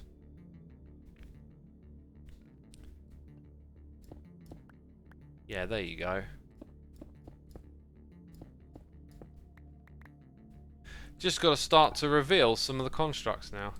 Yeah, I occasionally I like waffle about nostalgia and these old games and stuff, and YouTube's really given me such a fix for so many games that I like maybe didn't even get to play as a kid. They just looked interesting, and then now you can learn all about them. You can get the deep dive online, and I really like that because it's taken away a lot of the desire to like play them again. Cannon Fodder was another one for me. Then I watched a bunch of videos on it and I was like, yeah, I'm good now. Like, I don't need to fire up this game and play it. Like, it was good fun then. I think what helps is seeing how games have aged too. Kind of reminds you of like, they're always going to be a little better in your head than playing them again. Games used to be like really tough and brutal is one of the things. Like punishing is the word I'm thinking of. These days games are a lot friendlier, it feels like, to the player and their experience. Don't know if anyone else shares that feeling, but it certainly feels like a thing to me that they used to be a lot tougher, a lot more unforgiving. So once we get past this layer, which I seem to keep knocking out important blocks, then now we can see the split at the middle again. I'm just not sure. Oh look, I've made a mess there too. I'm not sure. Oh, dang it, I didn't want to fall down right then. Oh, am I freaked out again? I'm freaked out again, peeps! Oh, it's because I'm under a block. That's what's going on, I'm under a block. Recently, Roller Coaster Tycoon 2 has got a tiny modding community that rewrote the whole thing in C++, bug fixed it, and goddamn multiplayer, says EB Hero. Yes, open RCT, and not only that, there's tons of amazing changes and mods you can run on it as well. Yeah, a whole bunch of really cool stuff has been done to that game. I play that game through Marcel Voss's channel. Like, that's where I get my Roller Coaster Tycoon fixes from. And just seeing what's possible with the game. He's like Psycraft for Roller Coaster Tycoon. Which you might be thinking like, what? But like, trust me, you go, you know what SciCraft is. You go watch Roller Coaster Tycoon on his channel, and you'll get it probably pretty quick. It's really hard for me to see where this is going, and that's what I just absolutely don't want to do, is accidentally mess with this stuff, right? Now I've got to go back out the top. I think I'm gonna have to just wing it a little bit here and just kind of suss things out myself. Can I like even get back up from here? Gonna need an ender pearl at some point. Jolkip, the one, the only, 85 months, Evil-X in the chat. Thank you ever so much for your continued support, my dude. Appreciate it. Back in the day, you couldn't fit a lot into one game, so adding difficulty meant more time spent with the game. Yeah, Pojo, that's an interesting take on it. I wouldn't have worded it quite like that. Like, the first thing that would pop into my head would be that, I don't know, maybe that is a really good take, but like, I always thought of it as just not knowing better, right? Like, these games are an evolution in an abstracter sense of games like Pac-Man at the arcade, right? Yeah, we're definitely going to have to wing it a bit more ourselves just at this level. It's a bit more like Pac-Man from the arcade, right? And so arcade games are much shorter in length, and so I get this feeling like that when they're making these games, they're kind of coming from that perspective, where games were tough and would be over in a certain amount of time.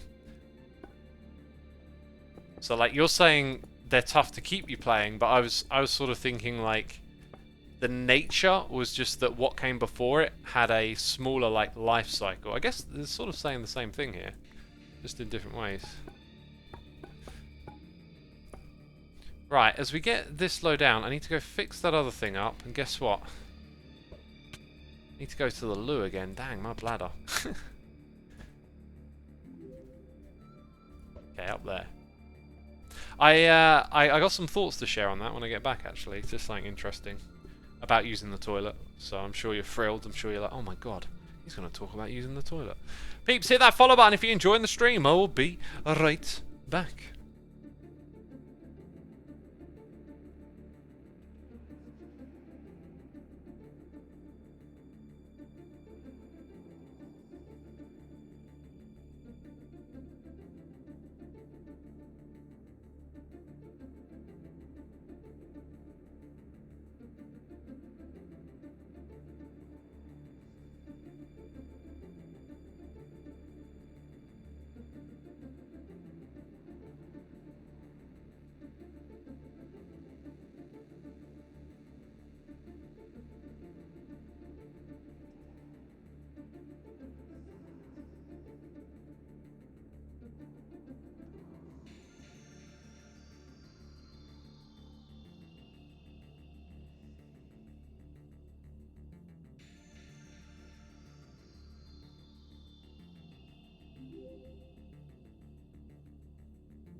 I am back.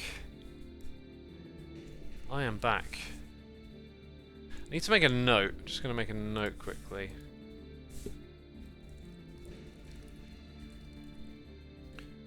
Okay, made that note. And now let's bring it back in. Yes, Pixelriffs says, difficulty in older games was also a good way to hide a lack of content. You could beat it easily. You see there wasn't actually much to the game. Yes, that too. Yeah, definitely. Definitely. Yeah, you go back and play some of those old games that have got those nostalgic memories and you realise there's not a crazy amount to them sometimes. But a game like Roller Coaster Tycoon is just like naturally endless. Anyway, yeah, just about going to the toilet. I mean, you make all the potty jokes you want. Pix, I'll be there in a minute. I just got to finish a couple of thoughts. Make all the potty jokes you want and whatnot. But when I went away on my trip, I didn't need to go to the toilet for 3 days. I'm talking number 2, right? And I definitely didn't need to go number 1 as much either. And what I think it is, it's like your rhythms and your cues. Because I work at home, there's always a toilet I can use. It's very easy to go as soon as you sort of like fill something, right? And like almost immediately as I get back, like I just sort of pick up my usual rhythm for using the toilet, if we call it that. All right, not to get too crass or crude or something, right? Just pick up that rhythm. And yeah, I just find that interesting because, dang it, another one. Because, like, you know, you don't want to spend all day on the toilet or whatever, right? Like, that's your time. That's your lifetime right there, just on the loo. But yeah, like, your body's got all these rhythms and stuff, and sometimes you're not the master. You're used to being in a certain environment and having access, and you just get natural cues or whatever. But, like, you go somewhere else for 3 days, and it's all different then. Your body just switches into a different gear. Oh, dang it, I did it on that side again too. Right, so we need to just finish this little bit off here, and then it will be so much easier. Oh, and I'm out of bone blocks. Right, so I think I've got 2 carpets to replace before we lose track. And we need more bone blocks, which I really didn't think I was going to run out of here. Do I have any on hand? Just enough to finish what we're doing. Just enough to finish what we're doing.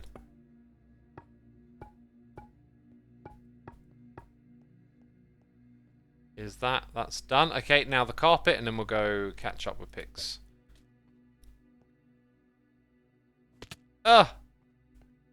So that there, and then didn't I break one on the opposite side? Yep, and that's there. Sweet.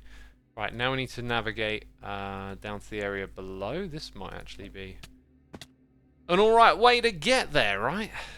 Let's go find Pix for an update.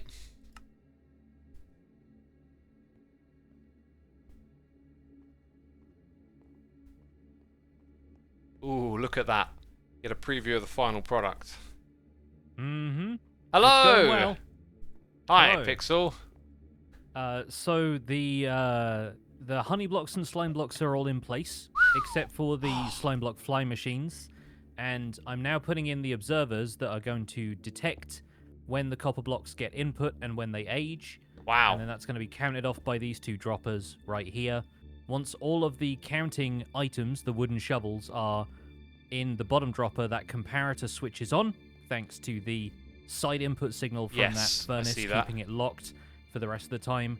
Then that disables this redstone torch in the middle, which is really like the master control thing for the entire circuit. That turns off. It should eject the copper block and hold it there, so while that torch is switched off, this observer doesn't do anything more. Got so ya, when the blocks get collected a second time, then it shouldn't do anything until all of the dropper counters and stuff have reset. Dang. So we're most of the way there. I've got to place a lot more observers, and I've got to get these second droppers in place, and then it's just going to be about filling up the furnaces and droppers with items. But beyond that and setting up the fly machines, we're almost done. Yeah, you be going at this like a madman. Look at. I did this. The last hour and a half of my stream was just me placing comparators and droppers and furnaces. Wow. So yeah, I want to get this done hopefully by tomorrow if we can swing it. Well, tomorrow should be a bit easy for me. I should have a bit of time on my hands during the day. So I was gonna say, if you like leave some instructions on how many items you want crafted, and maybe I get the feeling like I'm just good to go over here and drop them in the droppers if they're not already there, right? Yeah. As long as one of the other of these droppers needs to have 4 wooden shovels in it, and that's all that needs to happen. And then the furnaces need 1 shovel in the input slot and 5 sticks in the fuel slot. Got ya. And that effectively takes the place of 69 items is what it needs total. If you leave me those instructions on Discord as a message, like I don't want to wing it on memory, you know what I mean? And then tomorrow morning I will just get in here and crack on. Sounds good. I'll probably do the same. By the way, I've been eating a couple of Jaffa cakes whilst I've been sat here Love Jaffa doing this, cakes. and I now cannot see honey blocks as anything other than Jaffa cake filling. Yeah, it totally is Jaffa cake filling. Orange jelly. Hey, yeah. And they do lime Jaffa cakes, did you know? Oh, they do, yeah, around Halloween, don't they? Yeah, so like there's your slime now. Now you got 2 types of Jaffa cake. Brilliant. David, powered by Jaffa Cake technology this entire time. Yes, I love it. It's giving me old school Yogscast vibes with the Jaffa factory and everything. Oh yeah, of course, man. That goes back some time. It sure does. Oh, well, dude, thank you so much as always, man. This is such an amazing project. Yeah, it's been great. I'm glad this area hasn't gotten excessively laggy whilst I've been placing all of these components. That's I had a good few sign. comments about that. I don't think it will. Hermitcraft is a really well optimized server, and It's pretty robust, isn't it, for the stuff that you can do on this? Yeah. So looking at what Doc M is doing right now, I'm like, I'm probably fine. yeah, he's doing his game breaking, turn everything upside down stuff as always, and it puts up with that, so it'll put up with anything, I think. Cool. Sure, hope so. Thank you so much again, and I'll chat with you and see you tomorrow morning. All right, see you then. Cool. What a legend, right? What a legend, building this for us down here. I mean, I don't know, like, I did some projects on Empires, right? I don't know if I could do something like this and then just have to walk away from it. But then again, like, what if it were in a show that I watch, you know? Pixel does the recap. So, like, if I think about how there's, like, some YouTubers that I watch and I like their videos, I could imagine, like, it'd be pretty cool to, like, do something massive like that and just sort of leave it there for them. But that is super cool. And tomorrow, conveniently, as you saw me mentioning there, should be pretty easy for me. Like, I've got all these things on my list to do at the moment, but I'm just giving myself, like, a bit more of a breather with stuff. As we talked about the mental health thing earlier on. And all I got to do in the morning is just my little stretching routine and a run.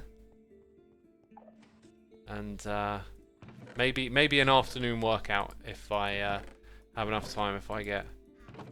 If we get things done, I can reward myself. I have really had a hunger lately to work out more. I don't know what it is.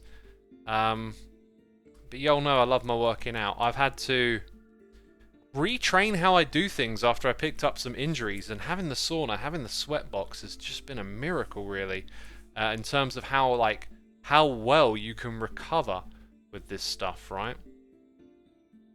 Got a bit of an idea here. No, we'll stick with what we're currently doing.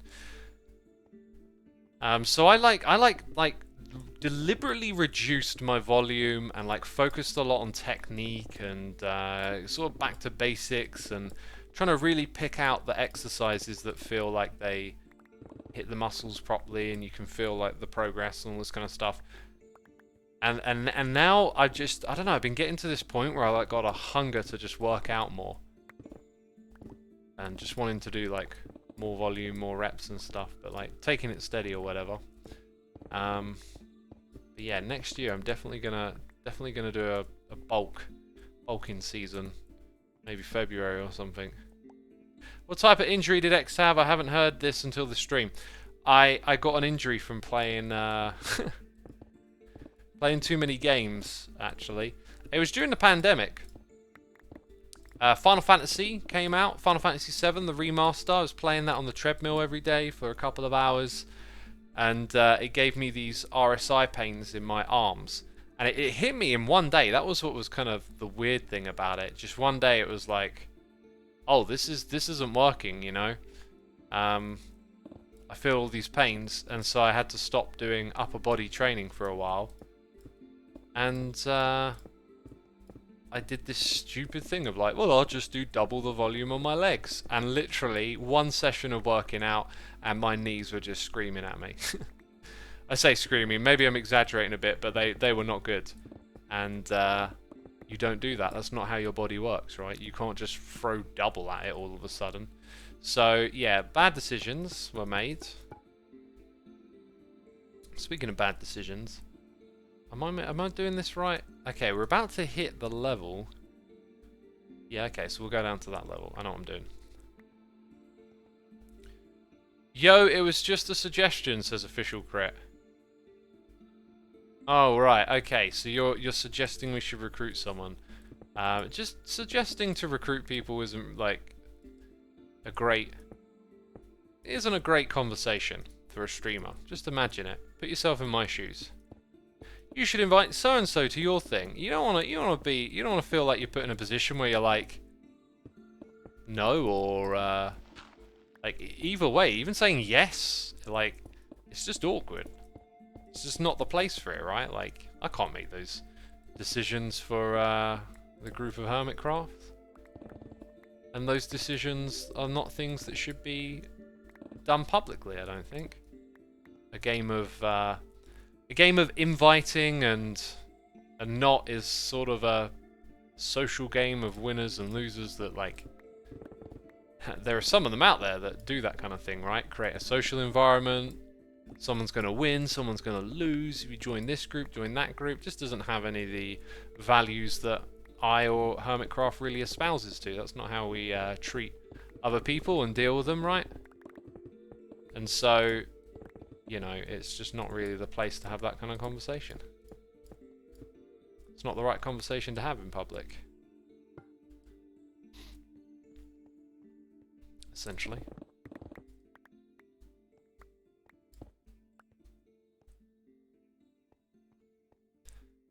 Anyway, for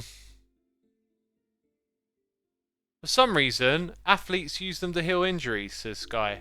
But, what's that? What do they use? I don't know. Drake Dog says, if it's made public, it would also feel forced because many people know that you were invited. It could feel forced. The main point is just, like, think about how different it is to have a group of people who decide on some sort of big social decision about, should we invite someone to join our group? And what the difference is when you do that publicly. I think it's generally just disrespectful to do something like that. Well, not disrespectful. Like, it suits different types of content and culture and whatnot, right? So there are places that do that kind of thing. And I don't think Hermitcraft has ever really espoused to be anything like that. Like, we've never been... I don't know, anything like that, really. It's just not what we... Oh, dang it, I'm supposed to get some more bones. Let's go craft a whole bunch. We've never been about treating people like that, I guess. Official Crit says, fair, I didn't think of that. Yeah, I mean, you're probably just an innocent question, right? Like, often the what's behind that question is, I really like these creators and I think it would be amazing if they were part of your group. That's the better thing to say, because I can agree with that. You know, yeah, they're amazing creators. Yeah, it would probably be amazing to have them here. But, like, it's just something different when you suggest, like, them actually joining being a public, like, discussion or whatever.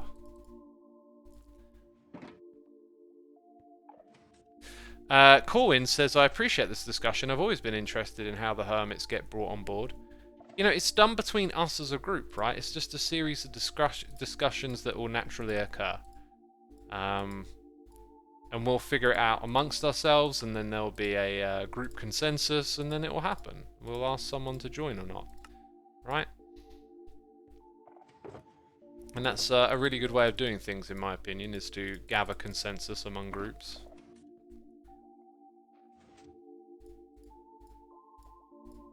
Because it's not about, like, getting what you as an individual want.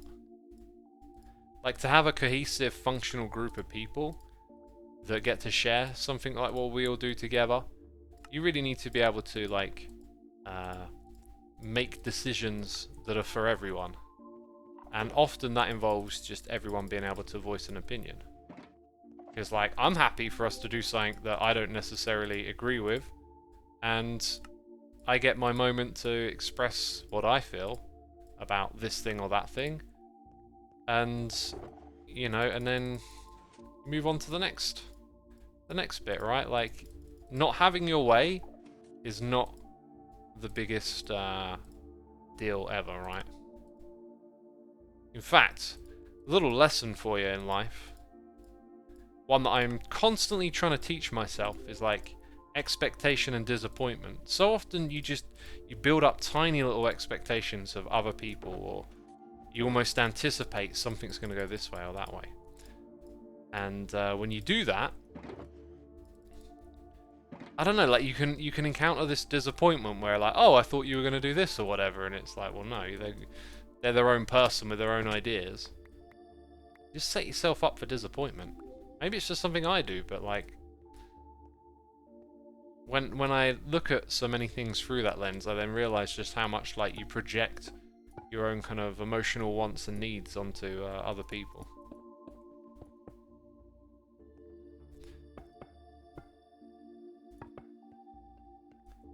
Right, we won't go for something perfect here, and I'll probably just leave all of this like so.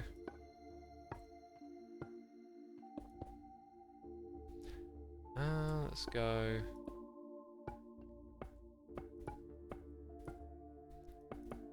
Basically, we're going to wing that up to there and try and keep the sort of spinal feel, or whatever you want to call it.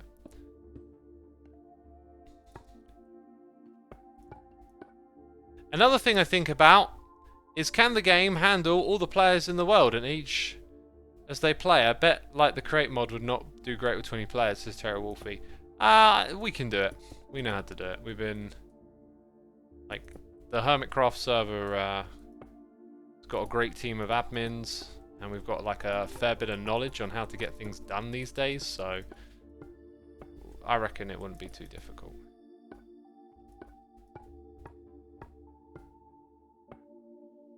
Getting kind of close there now. Leave a little divot. Am I back to Bone Suma again? I mean, in a ways, maybe. Maybe there's some triumphant return here I'm not noticing. Because we are back in the ribcage. Back in the ribcage.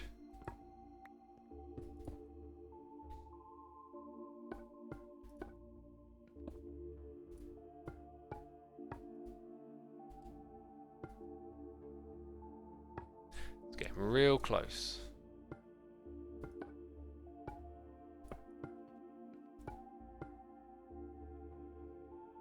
Kind of think like maybe that's it. Just fill in all of this bit here now,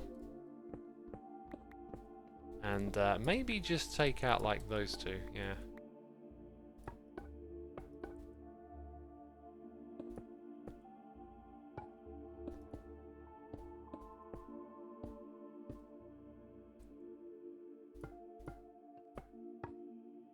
Could even leave that a little bit off. Yeah.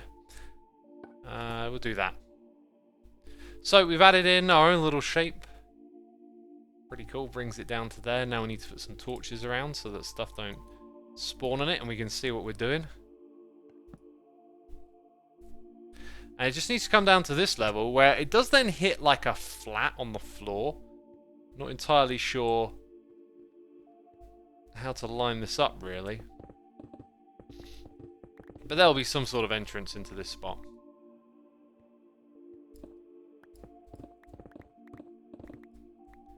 In fact, aren't I sort of flying a bit blind here? Like, I'm pretty much designing most of where the bones go now. Yeah. Better put some bits in already.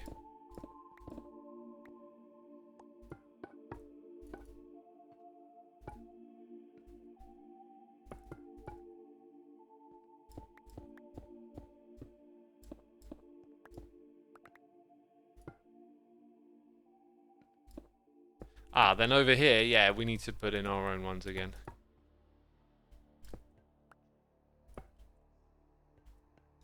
Could the entrance be the tailbone? Essentially, yeah. Essentially, it would be like a tailbone, right? Oh, I got to do all of this myself is the issue. And I'm starting to think that using the hologram isn't particularly helpful.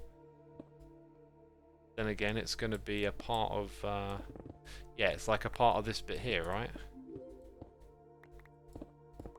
Because we've got all these bones.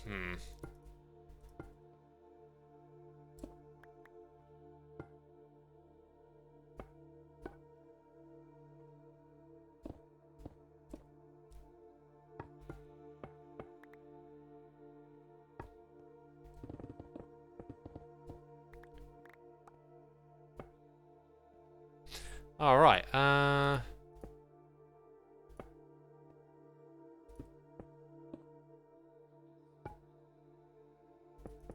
keep placing these blocks.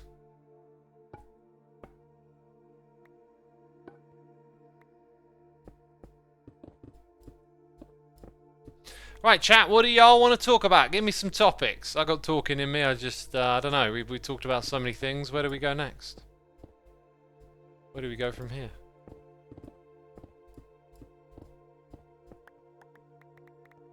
Curry. Nah, no curry talk. By the way, how long have you been playing Minecraft, and do you remember how you got into it, says Official Crit. I got into it because my mate went, Oi X, which is not my actual name, believe it or not. Think you like this game called Minecraft? And I went, oh, alright, and I went and downloaded it and played it, and the same day I brought it, I think. It was March 2012, can you believe that? No, sorry, 2011. March 2011, and by September I made my first video.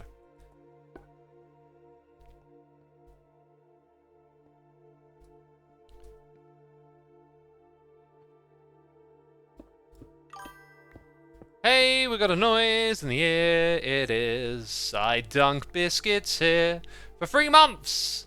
What is the most enjoyable mod for Minecraft you've ever used? Such a tough one to answer because there's performance mods and then fun mods tend to be in mod packs. Then I've recently made, in collaboration with TR7, a mod. So honestly, I can't, like, there's just too much to say about modded. I wouldn't know where to begin with that. Which is a pretty typical answer from me if you ask me for a top 10 or a favourite. I'm like, oh god, there's so many things. Did you make videos before Minecraft? Just for music. Me playing guitar and a few things like that. That's all there was before the Minecraft stuff. And those videos have been sort of like privated a long time ago. I say that though, they're actually unlisted, and I've shared them like on a bunch of occasions. Wait, you play guitar, says Sam Cat? Yeah, I play guitar. I posted videos of me playing on my second channel, like covers and stuff. If you could build any Minecraft mod, limitations aside, do you know what it'd be? Yeah, I would build a wrapper for World Edit. Ah, we come down to here. Right, let's get up there a bit. So yeah, I want to start bringing this shape here down now.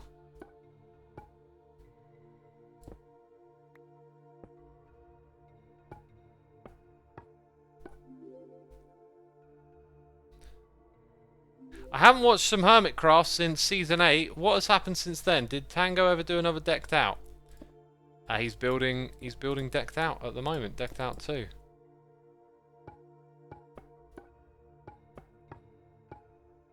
Pretty cool. It's slow grindy work, but eventually it comes together. I'm going to sort of leave that space there open as the entrance, I think. Then get a little bit of this and a little bit of that going on. And then we've got some black concrete there, I see.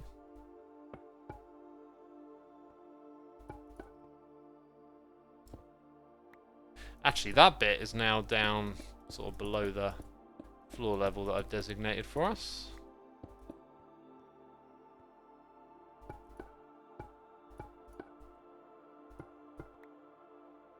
Uh-huh.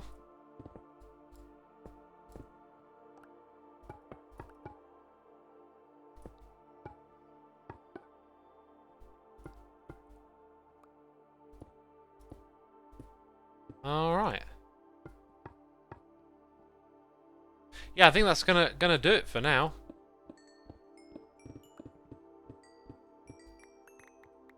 Pretty good. So we get to waterlog all of that going upwards. Karen Davis says, my most recommended book to all of my clients, students and friends, and since I can't send you one... Well, you're sending me one right now, isn't it?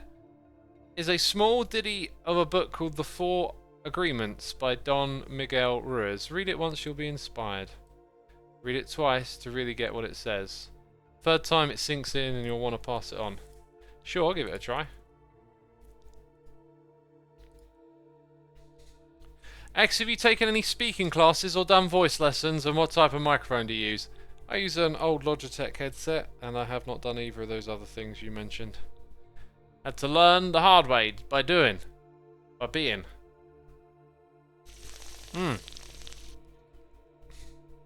Time to hydrate.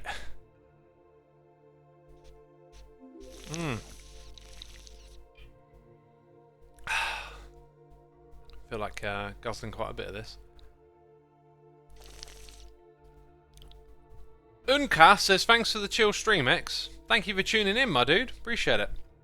Again, any questions, topics, talky stuff you want me to chat about? Chuck it into chat. What a great graphic for a hydrate. Yes, isn't it just? The puka working his magic.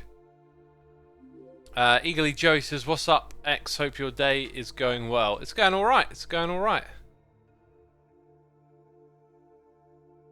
Whoa, X is pushing it past 2 hours again. Am I not allowed to do that? Am I not allowed to do that? I kind of want to go, wow, almost perfect, in sort of like a line towards that bit now. Here's where I dug down too low. Oh, or maybe it was a cave. I can't remember. It's gone now. What schematic mod do you use? Lightmatica. How that inventory mod going? It looks awesome. It's still being developed. We've got a long way to go of it. Am I able to talk about any additional pans for the palette swapper mod? Yeah, I got tons of suggestions. I still got loads more to read through. At the moment, like, things are just getting upgraded a little bit, like some bug fixes, fine-tuning, release for 1.19.3, and then after that we're going to develop a roadmap to sort of expand. Like, the mod has been presented for vanilla. You know, wink wink nudge nudge Mojang, you could pick it up like this and roll with it. But then we're going to take it further. We're going to really kind of like open the doors on how you can kind of link a lot of stuff together, like let players create their own item maps essentially, and put in some tools that further let players sort of do more with it. Right, anyway, I'm changing my desk here.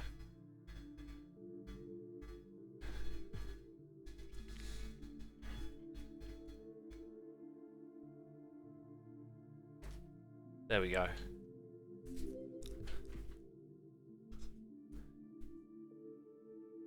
Do you have any big vision / dream for what you want to do in life? No. Not really. I just kind of know, apart from doing this, I want to make music and enjoy my time here. You know, I have some other, like, aspirations at the back of my mind, but, like, they never have ways to manifest. I think I spend a lot of time listening to people who do big things in the world and go out there and do, you know, some real game-changing stuff in the world, and I'd love to, you know, have a project or something along those lines, right? But I've just never been able to, like, find that calling and be like, oh, look, here's this thing that I can do that'll, you know, do something big in the world. So I've kind of just sort of accepted that to some extent, and maybe one day I'll stumble onto something and I could do that, but yeah, I don't know, like, I mean, I found this, right? Like, people are entertained. They enjoy what I do here. Entertaining others is, you know, something we all need in life. We all want to be entertained and have a good time, so I found something that has, you know, some impact on others, so I feel like that's a great thing, too.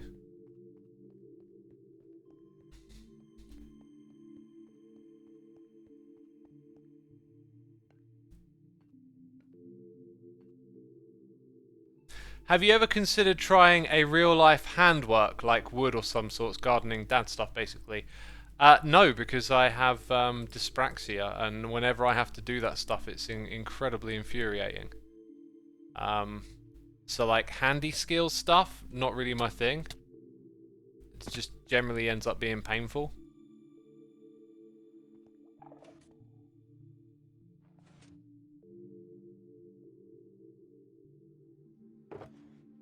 Right, let's go tidy some of this stuff up.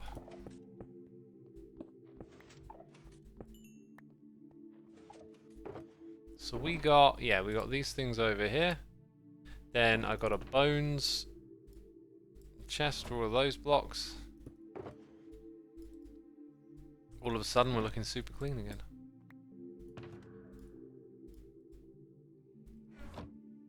Skyfighter says, do you enjoy any content related to restorations or metalwork machining? Metalwork?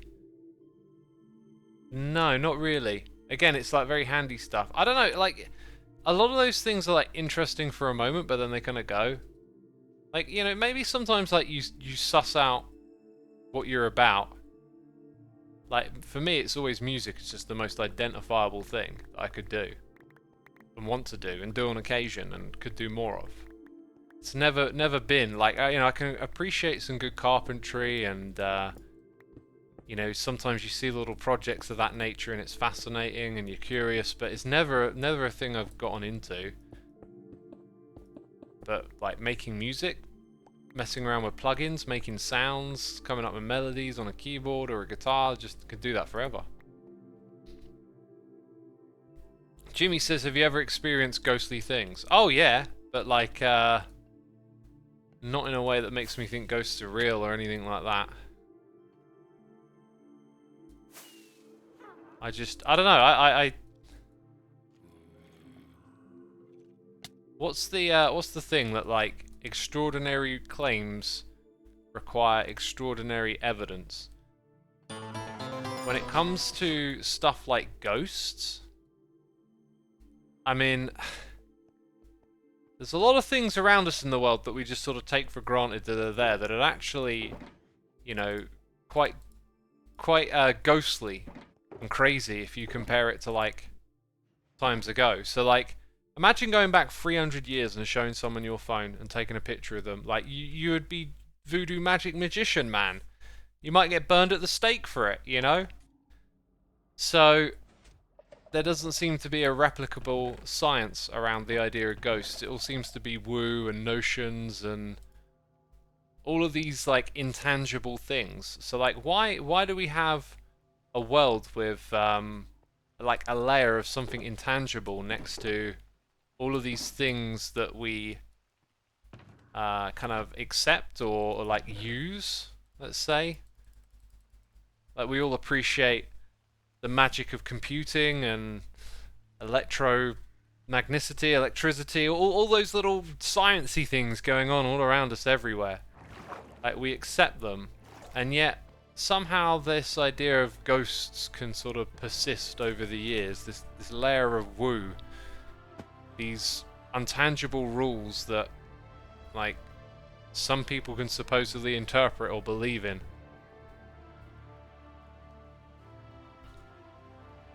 It just, like, it doesn't add up. Like, are the two compatible? Like, do we want to have a world that we can study and understand, or do we want to have one that works on, like, woo and intuition and magic and stuff? Like, the two aren't compatible in my mind.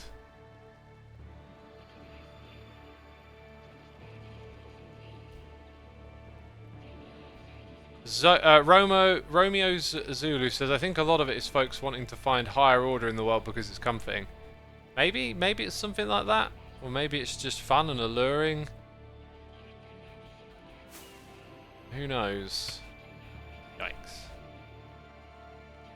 What about aliens, the CD Gamer? I imagine undoubtedly there is aliens and other life out there in the universe somewhere, but have they visited here? It seems incredibly unlikely. To me, like, the most mysterious, magical, like, intriguing things are in reality themselves. They're not in ideas of little green men and space saucers and ghosts and whatever your thing is that's not science. Like, learning about the sheer size of the universe and all of the crazy things that go on in it. Just endlessly fascinating. Now, why? Oh my god, I did not get a lot of bones when I did. I thought I was going to have loads. I thought we were going to be overloaded. I came prepared to pick up tons of this stuff, but no. Oh look, there's more up here, is there? That's good. Well, people doing their voodoo and talking about the dead stuff is pretty real. Better stay away from those at all costs. Not healthy. I think I know what you're getting at. Yeah, there are some layers of I don't know, people practicing stuff like that. I remember hearing some anecdotal stuff of like there being actual science to certain rituals and things, but I can't. Vaguely recalling some notion of something. But yeah, when people actually when they act on these ideas, then it becomes something in the world, right? So then it can be something that you can, in essence, study, but it's more of a social study. Where do you get your motivation to finish projects from? I have a pretty big project going that started 4 months ago. I can't seem to just go on and say, yeah, let's go build something now. Usually work on it with my friends when they're there to chat with me. Yeah, you see, I'm on a server with a whole bunch of friends who also make videos, and I've got a whole audience. So the social aspect, like you pointed out there, is what drives me. I know I've always got someone to share these things with. So, do you have a bone meal farm and then use it as bone blocks? Yes, that is correct, although it's a bones farm, right, Tanian? It's bones. There's this idea that I've been grappling with a little bit in my head lately, but I feel like I'm not quite ready to express it. But it involves a bunch of sciencey stuff that's latently too big for my brain. But what was it? The free bodies problem is when you calculate moving bodies of mass, like around a star, let's say planets moving around the star. Like you can calculate this stuff, but then once you throw in an extra variable like a third planet, all of a sudden these orbits that you can calculate just become so impossible to calculate. And I find it interesting that like every time I've heard this expressed, it's not with a notion of like, but we'll figure it out. It's kind of like this seems to be impossible in mathematics, right? It just becomes extraordinarily complex to calculate 3 or more orbiting bodies. So if 3's difficult, like what happens when we get to 4, 5, and then in our solar system we have you know, however many bodies, including moons. Is it 8 or 9? Because they downgraded Pluto from being a planet. It doesn't seem to be impossible. It is impossible. You don't have enough constraints to predict the variables, says Lucro. Okay, so I don't fully understand quite what that means, but the way that I would look at it would be like if we have laws of motion and physics and gravity and all this stuff, then events that happen have to happen within those laws. So if you had a godlike understanding of everything that's going on, don't all of these events that are happening sort of converge on the law so that there is some way of calculating that they are taking place, right? Like, if it wasn't calculable, like, how would it be happening? Okay, probably not finding great use of language here to express that. Anyway, it got me thinking. I've always been really drawn to this idea of like infinite inwards, infinite outwards. It was a theory that I heard such a long time ago. I've never really like revisited much or brushed up on it or anything. Actually, it'd probably be a good idea to find where I found that.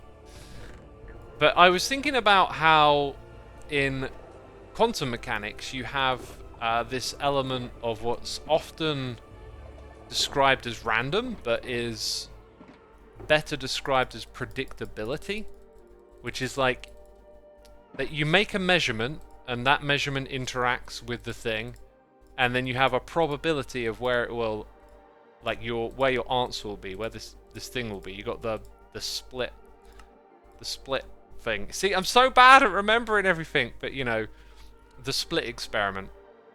And it's often like drawn or shown as like a circle, right? And you know, you'll measure this thing, and there's like a probabilistic area in this circle where it will appear. And sometimes I think that gets lazily described as random, where it's probabilistic. And it kind of made me double slit experiment. That's the one. It just kind of made me think of like here's another area down at the small end of the spectrum where there's this like unpredictability, or this difficult to calculate again. And then like you go to the big end of the spectrum, we're talking planets revolving around suns, and apparently we get this like incalculable stuff again. And it just makes me think about that theory of infinite inwards, infinite outwards, where like you experience everything from a particular point in the scale. So like you experience the universe from this scale of existence. Like you tend to think of yourself as one thing, yet we kind of know that we're actually made up of like a bunch of organs, and then those organs have all got like living bacteria inside of them. So you can already like shrink down to the size of something existing in your body, and the universe at that level is just, you know, you, or the constraints of that reality.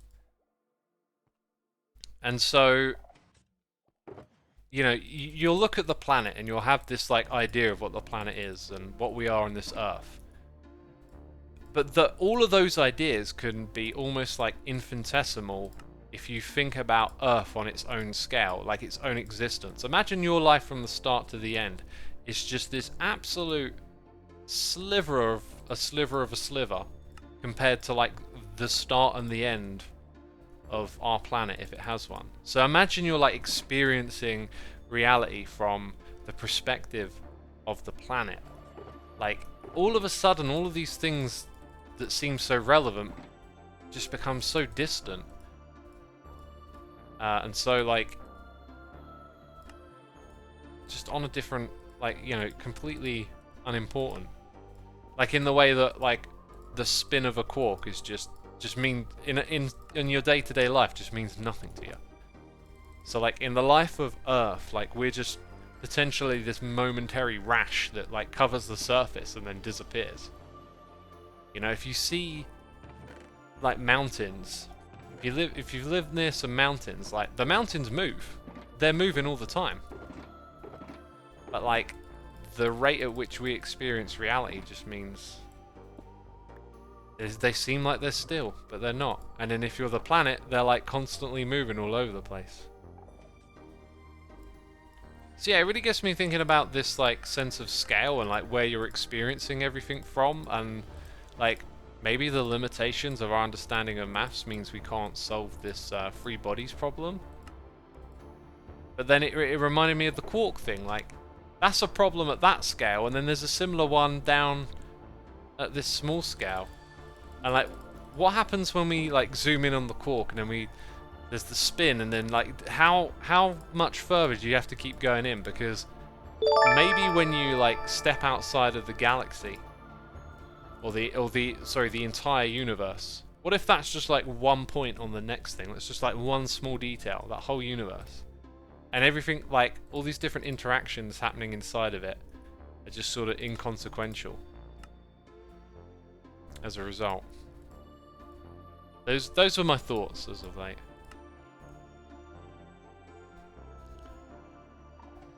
Hey, we got noises in the air. We got, I think I missed it, that Christopher here for 83 months. Thank you so much, my dude. Appreciate the continued support. Evil X right there. And we got some cheers and biddies from SpaceFan839. What you were talking about is the whole foundation of how chaos theory started. Chaos theory is too complicated to talk about everything in chat, but it boils down to that unless you know all the starting variables for something that has two or more variables, it's impossible to 100% accurately predict what will happen in the future. That's a fascinating little bit of input, Space Fan. Thank you for sharing that with us. Yeah, this is why like I gravitate towards determinism a lot is because, like, you may not know what the starting conditions are, right? But if we agreed that there were starting conditions, in the same way we could calculate everything that happens after those starting conditions, that calculation is simply you tracing the laws of reality out, right? Like all of those different things we talked about, you know, gravity and physics and the fundamental forces of the galaxy or whatever. Like, if they are, like, the fact that they operate under laws and then we can calculate those laws, to me it kind of means if you had that knowledge, right, then you could calculate it from start to end. But you don't need that knowledge for that to be so, because there were starting conditions, right? But what if there wasn't? Who knows? So that's why I'm quite interested in the idea of determinism. Are these thoughts coming from the book The Free Body Problem, says Curls of Doom? They're not. The book is based on... Well, the book as I understand it, the book has nothing to do with the free body problem specifically. I haven't started listening to the book yet. It's on my playlist. I really want to listen to it because I listened to the synopsis of it and it sounded amazing. But in searching that, I also listened to videos of people talking about what the free body problem is. The book is just using that as a title, right? But that book sounds really, really fun. I don't know when I'm going to get started on it, but sometime soon. Alright, there's a lot of the actual problem in there. Yeah, I will get to that book. It sounded amazing, so... yeah, you're basically talking about Laplace's demon. Yes, that's... I learned many, many years later after, like, having these thoughts of myself that someone had already tread this ground before, and it was called Laplace's demon. The physical laws are just mathematical models for what we experience. Yeah, maybe I'm thinking about what these laws are incorrectly then, you know? Sort of just think of them as like truths as to how things will play out. Anyway, I watch a lot of like sciencey explainer videos and it just gets my brain ticking over. And I'm all like, ooh, that's interesting.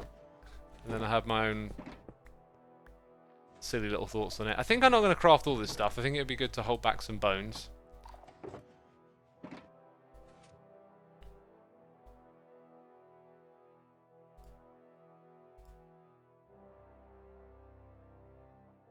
There is a section that is related to the free body problem in the book. Cool.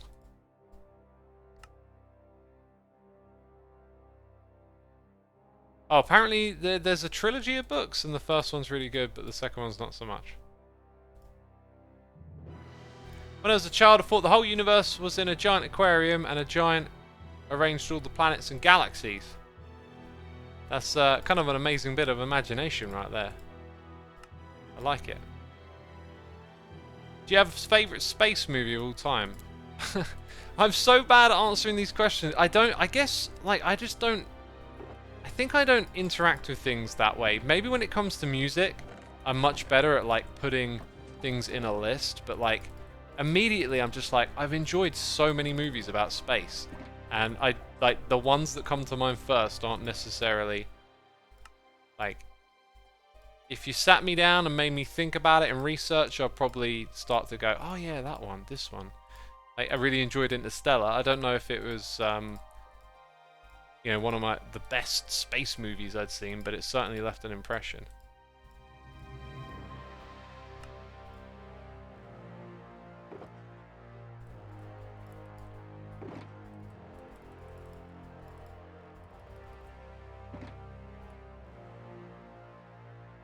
I can't speak on chaos theories, but I study maths, and there are things that are mathematically true/correct, but which cannot be proven, and we have no way of knowing what these truths are. See Gödel's incompleteness theorems. Yeah, I've learned a little bit about that through watching videos on maths, that not all things we believe to be true also come with proofs.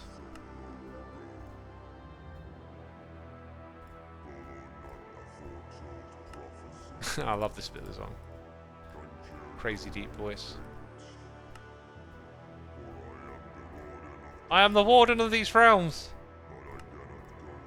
Oh, the warden, eh? Scary Minecraft mob, are ya? Arrival is another good one to mention. Yeah, Arrival. But, like, I've been watching movies for a long time because I've got some years under my belt, right?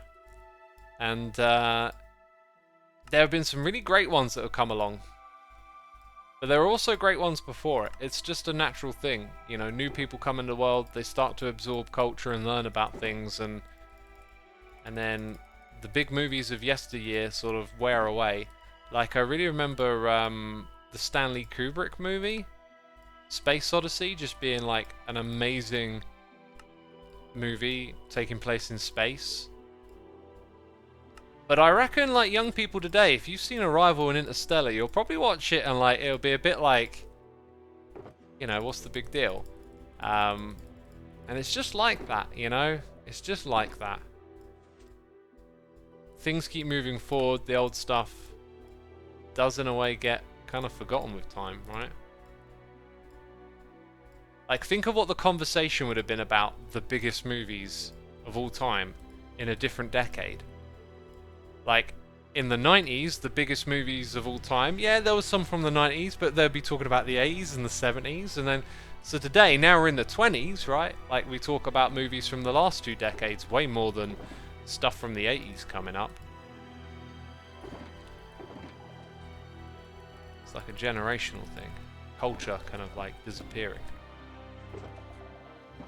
Not too scientific, but I like Aliens, says CD Gamer. I remember Alien 2 being, like, way better than the first. Like, not that the first one was bad, just like, the first one's cool and then the second one's even better.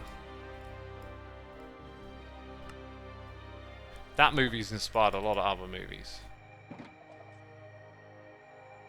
The movie was shot in 1968 and got space perspectives right before we went into space. Interstellar is a nod and an answer to 2001: A Space Odyssey, says Curls. Yeah, before, like, that may be so, but for an audience of today is what I'm saying, like, and they go watch A Space Odyssey after seeing Interstellar, unless you're, like, really intent on these ideas, then you might not be looking for it. And just, like, as a casual viewer, like, here's like an absolutely mind-blowing, groundbreaking movie, like The Matrix, right? That came out when I was a kid, right before the turn of the millennium. This was like, wow, this is just like one of the most classic movies ever. But if someone, you know, today, like, I can see how, like, new movies, not that they're, I believe they're particularly better or anything, I just feel like the pace, the tone, certain things about how movies are shot keep, like, evolving and upgrading, and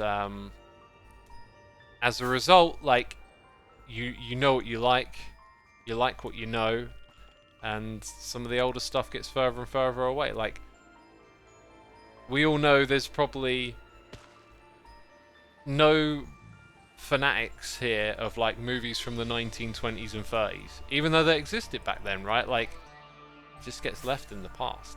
There might be one, you know, but finding, like,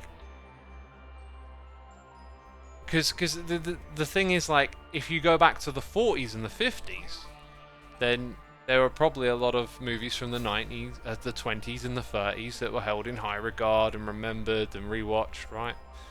Molly the Spice is me. We got one in chat, but, you know, out of 1,200 peeps. I've gone back and tried to watch some old movies, and if I think about it, you know, you got stuff like The Wizard of Oz is pretty, like, universal, quite an old one, but yeah, some of them are a struggle. There we go. Collecting some profits. Not to be confused with profits. I mean profit, like, you know, the profit. Anywhoozle, I figured we'd do our due diligence and nip over here and fill this stuff up. Come on, Casablanca. I watched Casablanca. Cleo recommended that I watch that movie, and I watched it, and it was all right, but like it didn't leave a massive impression on me. Again, like if I had maybe seen that when I was really young, it might have been a big deal or whatever. The furthest back of movies I'd watch is the 1980s, says Jaden Depp. See, I'll go further back.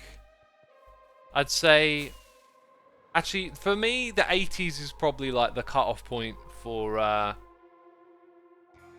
like generally enjoying a good movie from that era. 70s, like it's a smaller crowd, and I've probably seen most of the ones that I really like from that. Citizen Kane, actually, I remember that being really good. Yeah, that one's really held up then. But further back you go, the less hold up, right? Storytelling really evolves with society, so people connect more with how this is told in terms of content, but also style, topics, themes, and insights. So older stuff probably doesn't leave the same effect on audiences now than it did back then. Panuki, what a well-written comment. Comment of the stream. You've very so well articulated what I've sort of been hinting at. You've put it into words. It's, you know, the language of the times, the cultural happenings, its relationship, like, to society, the state of society, the commentary it can play on it. Like, if you think about The Matrix, it was in a way commenting on one way of looking at society, as strangely it's kind of moved into a place where I feel like The Matrix might be more relevant than ever. Which, you know, I don't know how people are going to continue to talk about that movie, but in a ways, I feel like it's become more relevant with time. Oh, do you know what? There was a job to do here, too. Because guess where this goes, right? Uh-huh. Well, let's do a job. If a job needs doing, we're going to... Hey, look, there's speed on this beacon. I was thinking to myself, like... Oh, no, there isn't. We just had that from the Nether. I was thinking to myself, at one point, like, why don't I have speed beacons in my base? You just get around a little quicker. It kind of stacks up over time, right? Where are we at here? Like, there's the edge of the portal, 1, 2. Edge of the portal, 1, 2. Yeah, so that's equal width.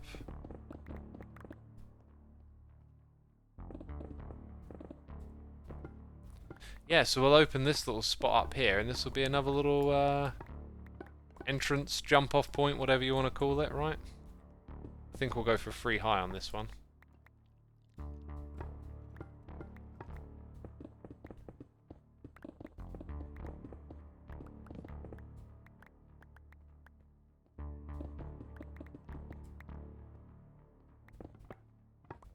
There you go.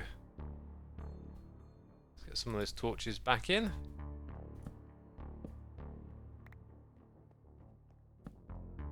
Now, see this little bit here?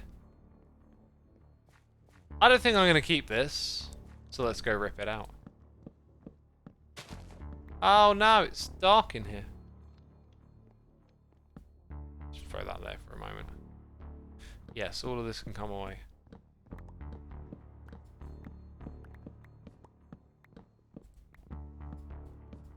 I think they reflect the state of the times and fascinating to experience a different time.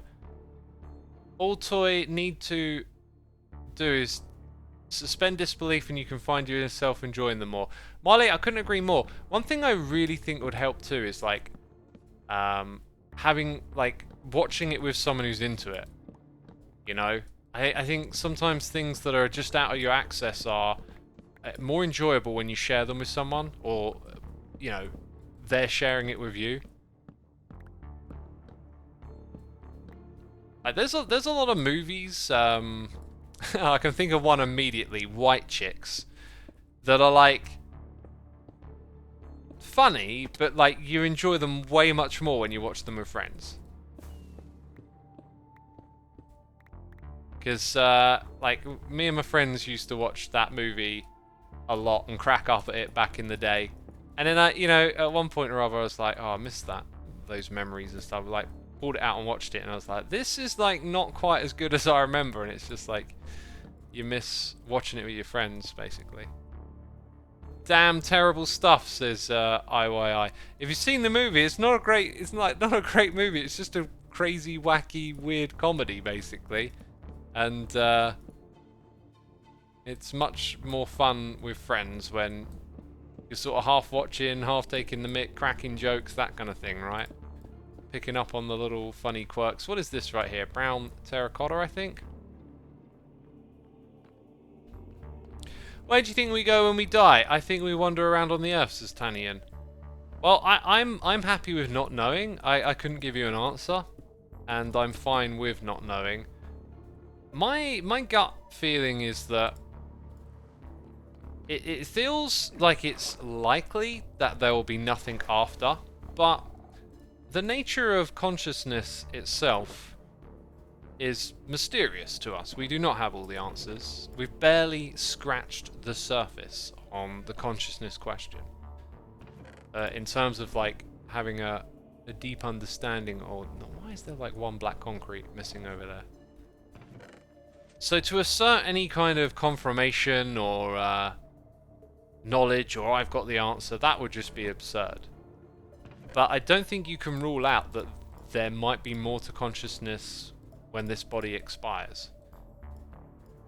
So I keep an open mind to the idea of there being something after, but not to anyone claiming to have the answer, because it doesn't seem clear to me like where that answer would come from.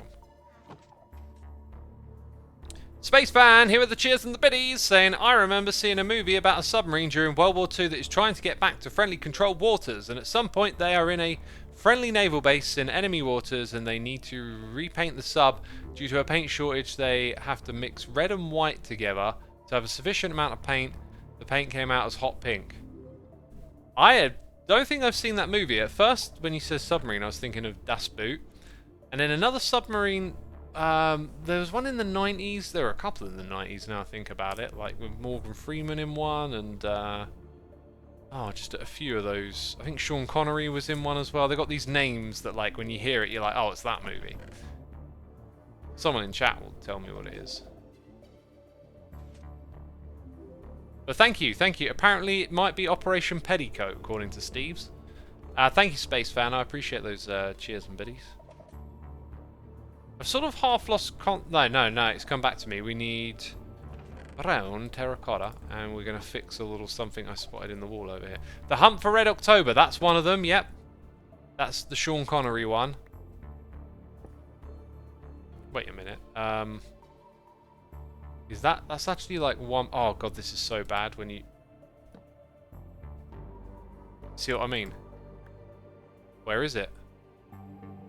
Was it actually... No, there it is. It's there. Oh, that is just the worst. So like that, and then 1, 2, 3. Got it. Allays 24MC, thank you for 12 months of support. Appreciate it. A whole year. Wow. Okay, it's Operation Petticoat. People are telling me much. Oh my god, that malfunctioned. I don't know how it would have actually. It had plenty of time to change. It almost caught me in its trap. There you go. So now, this will also be a connection to down here. Isn't that cool?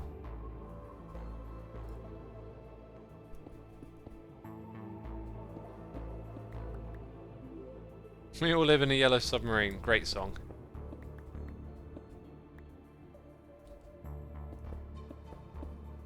Get rid of some more of this stuff. I like collecting it. Also means I can make something with lots of those raw iron blocks. Cool, right. We did a heck of a lot today, but in a way it doesn't like almost feel like it, but I guess we placed all these blocks up here, getting prepared for waterlogging. Down the bottom here we now have 1 connection, 2 connection, and then at the bottom the 3rd connection. It's a shame I didn't build this so it lined up, which I could have done. But I kind of wanted to preserve these caves over here a bit, like the area would have started to cut into all of this space. Maybe what I could have done is like raised it up. See this bit of redstone here? Like that was sort of in the way. So this thing could have actually been like higher up in line with that, maybe. I think that might have been the smarter way to put it, but I really wanted to avoid all of this down here and not have it like obnoxiously pushing into these caves. When you get around to this area, you can see little signs of it here and there, but it's nothing crazy. And then, yeah, if we pushed into this direction more, then all of a sudden it would hit all of this, which I do want to do something with eventually, like something you can fly around with. And you know, the project's going to come as far over as here. Like, we're going to have a tunnel from there to there. So it's a big unifying part of... Oh, and Pixelriffs is still at it! Ah, just brilliant. Still at it. Cool. Right. Thank you for tuning in today.